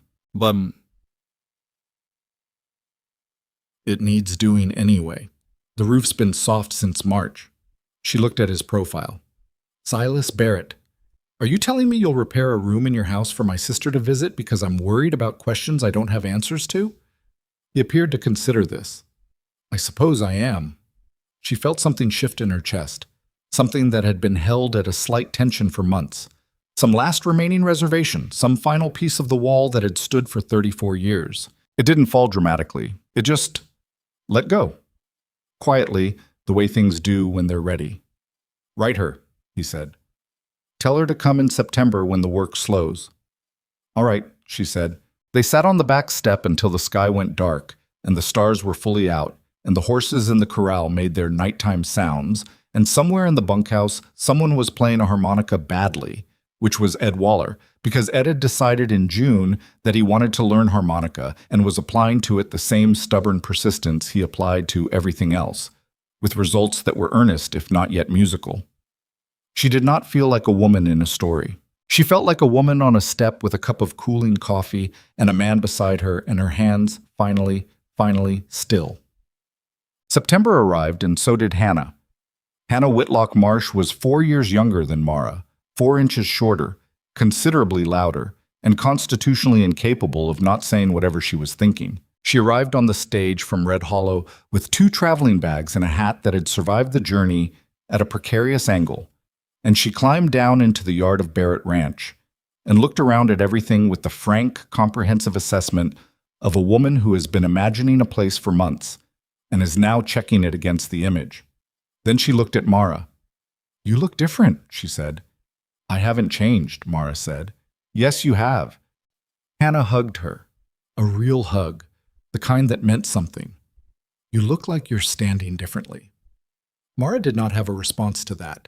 She carried one of Hannah's bags and introduced her to Jim Tanner, who was the first person they encountered, and Jim shook Hannah's hand with his usual brevity, and Hannah looked at him afterward with an expression that she normally reserved for puzzles she intended to solve. Silas met them at the main house door. He shook Hannah's hand and said he was glad she'd come and offered her the spare room, which he had in fact repaired through most of August with the assistance of Frank Chu, who turned out to have a facility for woodwork that nobody had known about. Hannah looked at the room and then looked at Mara and said, in a voice not quite low enough, "He fixed this for me?" "He said the roof needed doing anyway," Mara said. Hannah looked at her with the expression of a woman who knows when she's being given a partial truth and is choosing, for now, to accept it. The week Hannah spent at Barrett Ranch was not uncomplicated. Hannah had opinions, as promised. She had opinions about the kitchen layout, which she expressed to Mara in a running commentary while helping with breakfast the first morning, and which were mostly right, which was annoying. She had opinions about Ed Waller, who she identified within 24 hours as someone who expressed affection through antagonism, and who she then proceeded to antagonize back with such cheerful precision that Ed didn't know what to do with her and spent most of the week slightly off balance, which the other men found enormously entertaining. She had opinions about the kitchen garden and about the hen situation. She thought there should be more hens, and about the arrangement of the dry stores, which she reorganized one afternoon without asking, and which Mara let stand because it was, objectively, better. She had opinions about Silas, which she did not express directly to Mara until the 4th evening. They were sitting in the kitchen after supper, Mara's kitchen, her space, the center of the world as she'd come to understand it. And Silas had done his usual thing of appearing and washing up, and he'd stayed slightly longer than usual because Hannah had been talking about her children, and he'd asked questions that were genuine rather than polite. And the conversation had been easy in a way that Mara had been watching with a complicated feeling in her chest. After he left, Hannah sat with her hands folded on the work table and looked at her sister. "All right," she said. "All right what?" Mara said. "He looks at you the way Thomas used to look at me in the early years," Hannah said. "Before children and financial difficulty and all the rest of it took the sharp edges off everything. He looks at you like—" She searched for the word. "Like you're the part of the room that makes the rest of it make sense." Mara dried a bowl. "You're being dramatic." "I'm being accurate. There's a difference." Hannah paused. "Are you happy?" Mara set the bowl down. She thought about the question in the way it deserved to be thought about. Not the reflexive answer, the socially acceptable "I'm fine," but the real answer, the one that required her to look honestly at the inventory of her days. "I'm not happy the way I thought happiness was supposed to look," she said slowly. "I thought it was supposed to be lighter somehow, easier, less afraid." She looked at her hands. "I'm still afraid of things. I still have mornings where I can't quite believe it's real. I still don't know how to accept things without immediately looking for what's wrong with them." "But," Hannah said. "But I'm here," she said. "I'm fully here in a way I don't think I've been anywhere before. In this kitchen, in this place, with these people." She paused. "With him." She looked at her sister. "That's the truest thing I have. I don't know if it's happiness exactly, but it's something that feels important in a way that happiness often doesn't." Hannah was quiet for a moment. Then she said, "Mama would have liked this place." Mara's throat closed briefly. "She would have reorganized the spice shelf." "Immediately," Hannah agreed. "And she would have told you to stop being afraid and just live it." "Probably." "She would have been right." Mara went back to the dishes. "I know," she said. On the morning Hannah left, Caleb Pryor rode out. He came most Saturdays now, a fixture of the ranch in a way that everyone had stopped noticing as remarkable. He helped Hannah with her bags with the serious helpfulness of a boy who has figured out that being useful earns him kitchen access. And Hannah gave him a peppermint stick from her traveling bag and told him he was the most useful boy she'd met in Wyoming, which made him stand approximately an inch taller. At the stage, Hannah hugged Mara, and then to Mara's mild surprise turned and hugged Silas too. A brief, firm hug that he accepted with the expression of a man who had not expected it, but found he didn't mind it. "Take care of her," Hannah said. "She takes care of herself," Silas said. "Mostly I try not to get in the way." Hannah laughed, a genuine, surprised laugh. "Good answer," she said, and climbed into the stage. They watched it go. The dust settled on the road. "She reorganized my spice shelf," Mara said. "I know, Frank helped her." She looked at him. "Frank helped her reorganize my spice shelf. He said it was better after. He seemed slightly guilty about saying so." She shook her head. They walked back to the ranch. October brought the first travelers. It started as most things started at Barrett Ranch, without any particular planning. A family moving west had a wagon wheel fail on the road that ran within 2 miles of the property, and Jim Tanner's men found them and brought them in because that was what you did. And Mara fed them because that was what she did, and the meal she produced from what was available in the kitchen, roast chicken, fresh bread, a potato and onion hash, dried apple pie, was, by any objective measure, extraordinary. The family stayed 2 days while the wheel was repaired. The father, a man named Aldous Crane, spent most of those 2 days in a state of mild astonishment.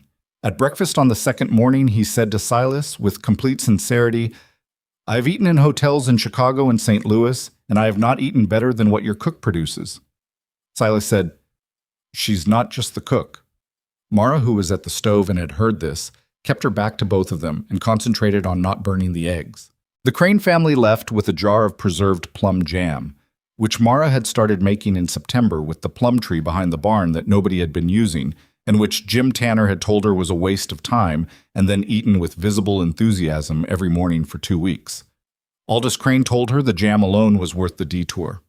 Word traveled the way it always traveled on frontier roads, slowly, person to person, stop to stop. By the end of October, 2 more families had come through.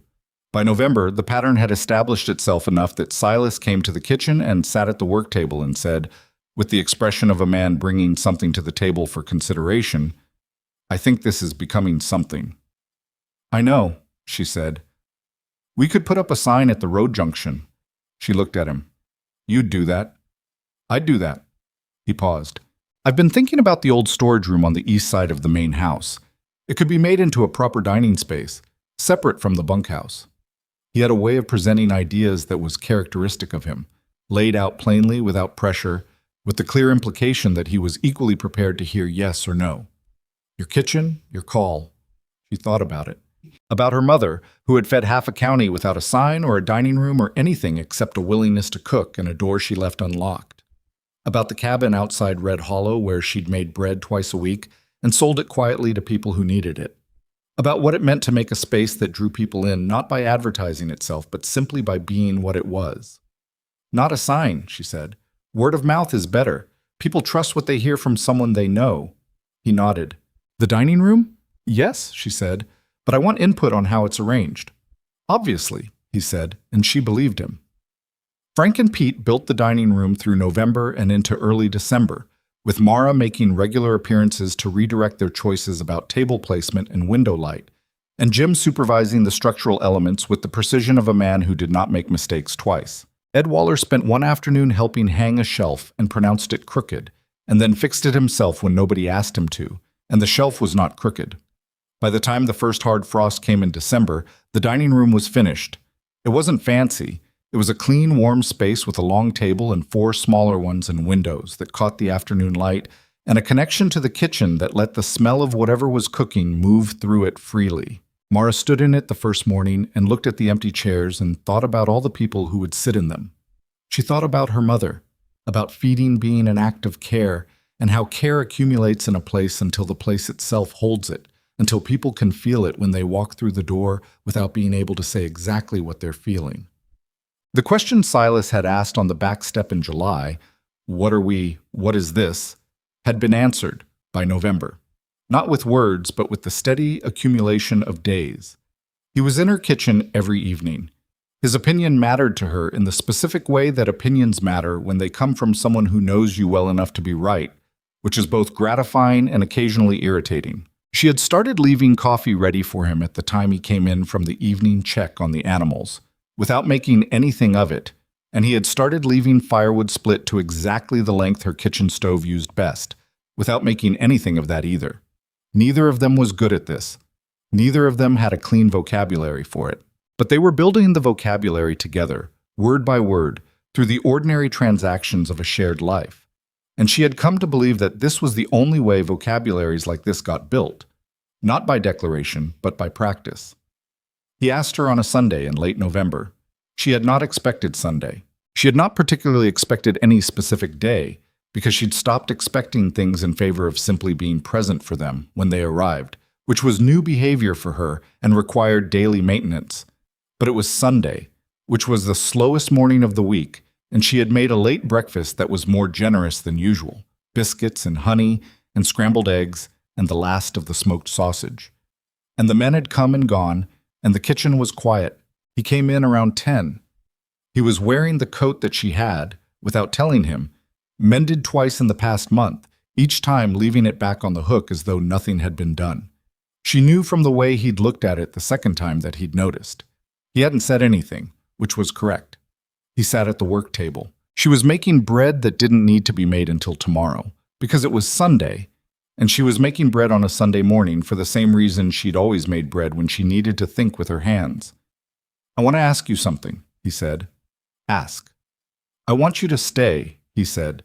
Not in the capacity you came in. I want you to stay as." He stopped. He was not a man who stumbled over words often. It was strange and also endearing to see him stumble. "I want you to stay as the person you are, to me. Not the cook, not the employee." He paused. "My wife, if you'll have that." She kept her hands in the bread dough. The kitchen was exactly the kitchen it always was. The stove ticking, the light coming in at its usual angle, the smell of flour and warmth, and the particular home smell that she had not known a place could have until this one did. She thought about the woman who had opened a cabin door in December 1879 and said to a stranger, "No man ever chooses a woman like me." She thought about how she had believed that, how thoroughly and how long she had believed it. She thought about all the ways she could still be afraid of this. There were several. She had a complete inventory of them, organized by category and frequency. She thought about her mother on a cold morning making bread for people who needed it, unremarked upon and necessary. She thought about standing. Yes, she said. Her voice was steady. She was very glad that it was steady. Yes, I'll have that. Silas let out a breath. She heard it. The breath of a man who has been carrying something for a while and has just put it down. The ring was my grandmother's, he said. I've had it I wasn't sure when. Silas, she said, the bread needs a few minutes. Stop talking. He stopped talking. She finished the bread. He produced a ring that was simple and old and exactly right in a way she couldn't have explained, and she put it on, and they stood in the kitchen on a Sunday morning in November with flour on the work table and the stove going and 23 men not very far away who were going to have opinions about this. And she thought that she had been 34 years old and deeply convinced that the world had made its decisions about her, and that she had been wrong in a way that still, even now, required some adjustment. She was 35 now. The adjustment was ongoing. She suspected it would be for some time, and that this was probably all right. But the wedding was in March, a year and 3 months after she had first ridden out to Barrett Ranch on a frozen morning with her trunk and her supply box and all the fear she'd accumulated over a lifetime of being overlooked. It was not a large event. She had not wanted large. What she'd wanted was exactly what they had, the people of the ranch, Tom Pryor and his wife, and Caleb, doctor. Halverson, who'd driven out from Red Hollow, and Hannah, who had come from Ohio with all 3 children and a new hat and who cried quietly through most of the proceedings and denied it afterward. Jim Tanner stood beside Silas. He had cleaned his coat and his hat was straight, and his expression was the same flat, measuring expression he wore for most things, except that when Mara came in from the side door, his jaw moved in a way that suggested he was keeping something controlled. Ed Waller sat in the front because he'd gotten there first, and nobody was going to argue with Ed Waller about where he sat. He had brought his harmonica and been firmly told by Jim that he would not be playing it, and he had accepted this with a reasonable grace that suggested he'd known all along he wasn't going to play it. Frank Chu had a handkerchief. He had thought nobody noticed. Everyone noticed. Pete Holloway, who was 20 now, and had grown up considerably in the year of knowing her, stood in the back with the expression of a young man who has learned something important and is still figuring out how to carry it. She caught his eye as she came in, and he nodded, a small, serious nod, and she nodded back. Caleb Pryor, who was 10 now and considered himself largely in charge of most situations, had appointed himself the person who would carry Mara's flowers, which were wildflowers, from the edge of the property because she didn't want anything that had to be ordered and made precious by transportation. He carried them with great gravity, and when he handed them off, he whispered, "You look really nice, Miss Whitlock," with the earnest generosity of a child who means it completely and doesn't know that it will be remembered. "It's Mrs. Barrett now," she whispered back. He considered this. "I'll practice," he said. "Come on." After, they sat at the long table in the new dining room, all of them, every person who was there, and she had cooked most of it herself because she'd wanted to, because feeding people was the thing she knew how to do and the way she knew how to love them, and because her mother had fed people at every important moment of her life, and this was the inheritance she was proudest of. The food was good. Of course it was good. It was also slightly oversalted in one dish because she'd been distracted, and the pie crust on the apple pie was not quite right because she'd rushed it, and nobody said so, and she knew anyway, and it didn't matter. What mattered was the table, the people around it, the noise of them, which was the noise of a family that had not been planned and had happened anyway. Through a blizzard and a contaminated batch of salt pork, and a woman in a mercantile with a careful voice and a great many mornings of simply showing up and doing the work. Silas sat beside her. He was not a man who talked much at large gatherings, but at one point he leaned slightly toward her and said, low enough that it was only for her, "Thank you for opening the door." She thought about that December morning. The cold, the rolling pin she'd set down, the stranger on the porch who'd said he wasn't searching for beauty, he was searching for the person who could keep exhausted men alive. "You knocked," she said. "You answered." She looked at the table. at Ed Waller arguing with Hannah about something that both of them appeared to be enjoying, at Frank Chu showing Caleb a card trick that wasn't working, at Jim Tanner talking to Tom Pryor's wife with an attentiveness that surprised her, at Pete Holloway laughing at something the youngest of Hannah's children had said, laughing the way young men laugh when they're genuinely happy and not performing it. Here was the thing about what she'd learned. Not the romantic thing, not the being chosen thing, though those mattered. The deeper thing. The thing she wished she could go back and tell the woman in the cabin. The one who'd been selling soup by the jar and making herself small enough to fit in a space where nobody would bump into her. The world will not come find you. It will not look through the window of the life you've made small and recognize what it's missing and knock on the door. You have to open the door yourself. You have to take the trunk down from the shelf and lock the door behind you and get in the wagon even when your hands are shaking.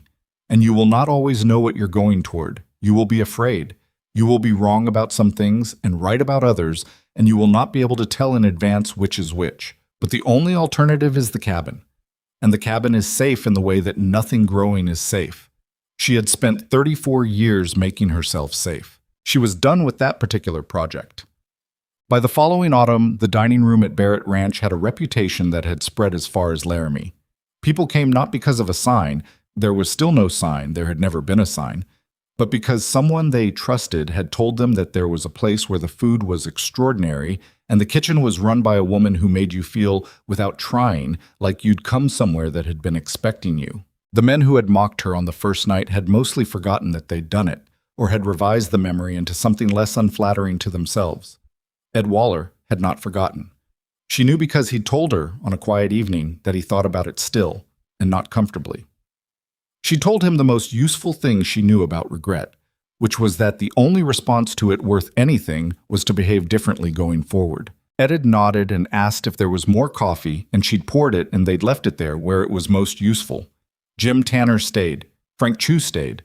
Pete Holloway, who had arrived as a boy following the loudest voice in the room, stayed and became, over that year, someone who other men followed and who handled the responsibility with a seriousness that made her think of his mother and hope she would hear about it.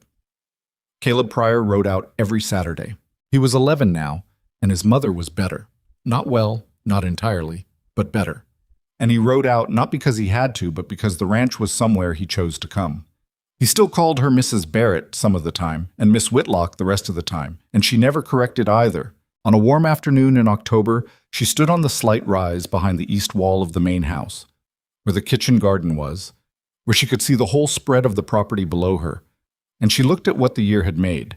The cattle in the lower pasture, the hay stored for winter, the new wood on the east wing where the dining room was, still pale against the older weathered boards, the smoke from the kitchen chimney going straight up in the still air. She was not a woman for dramatic revelations.